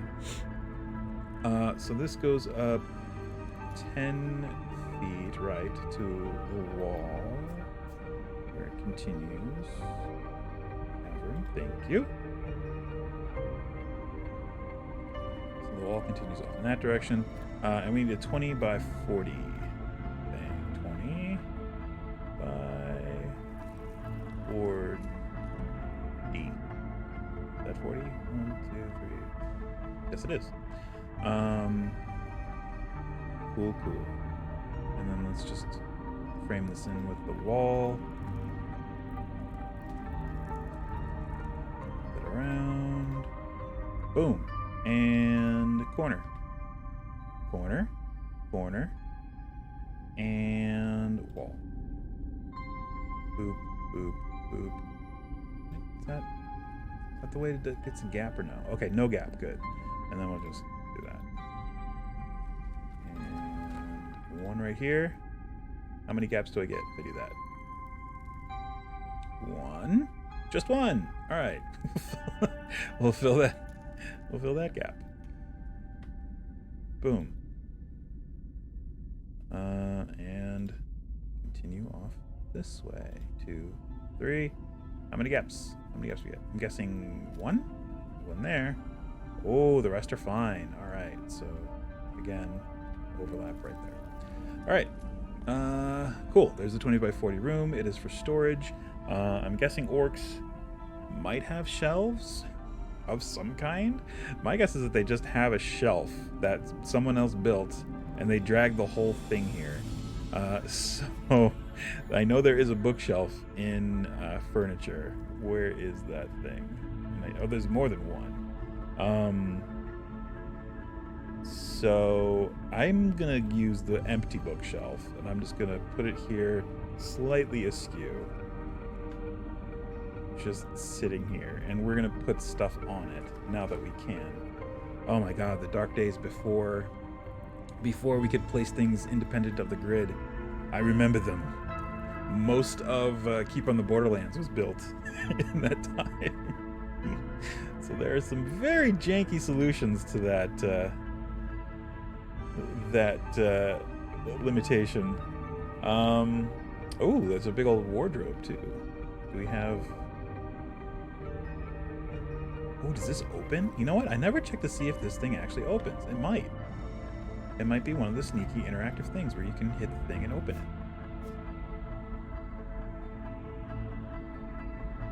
Nope, unfortunately. That would be cool, though. TaleSpire, make it so that your cabinet opens. Do it! Please? Pretty please. That would be pretty cool.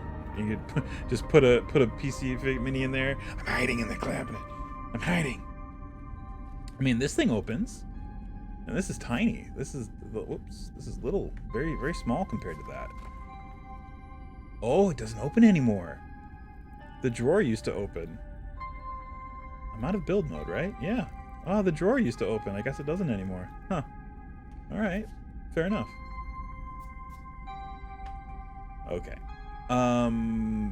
We're just gonna do a bunch of boxes and crates and stuff, and just throw in some shields and maybe is there a crossbow? If there's a crossbow, throw that in there. But this is mostly gonna be a bunch of boxes, which is probably the easiest way to do this.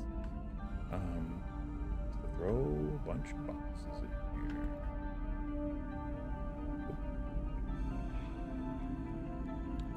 Barrel, just a barrel. Boop. And they said 3 shields, 17 spears, 2 axes, in excellent condition. Well, we can do some of that, if not all of it. We can actually imply that there are weapons by this big old case here, for sure. It's like, oh yeah, most of them are in this case. Done. Or even better, how many spears? There's a bunch of spears. 17. Yeah, they're all in these 2 cases.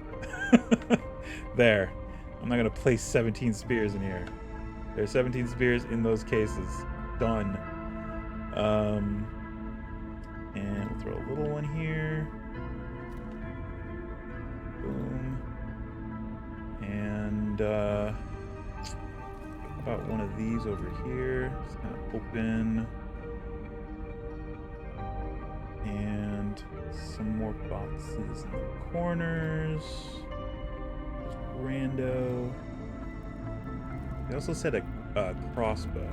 So actually we do kind of have a crossbow. All right, I got to get going. Have some awesome rest of your day, Vapor. Hey, Lavenza, thank you so much for stopping by. Always a pleasure.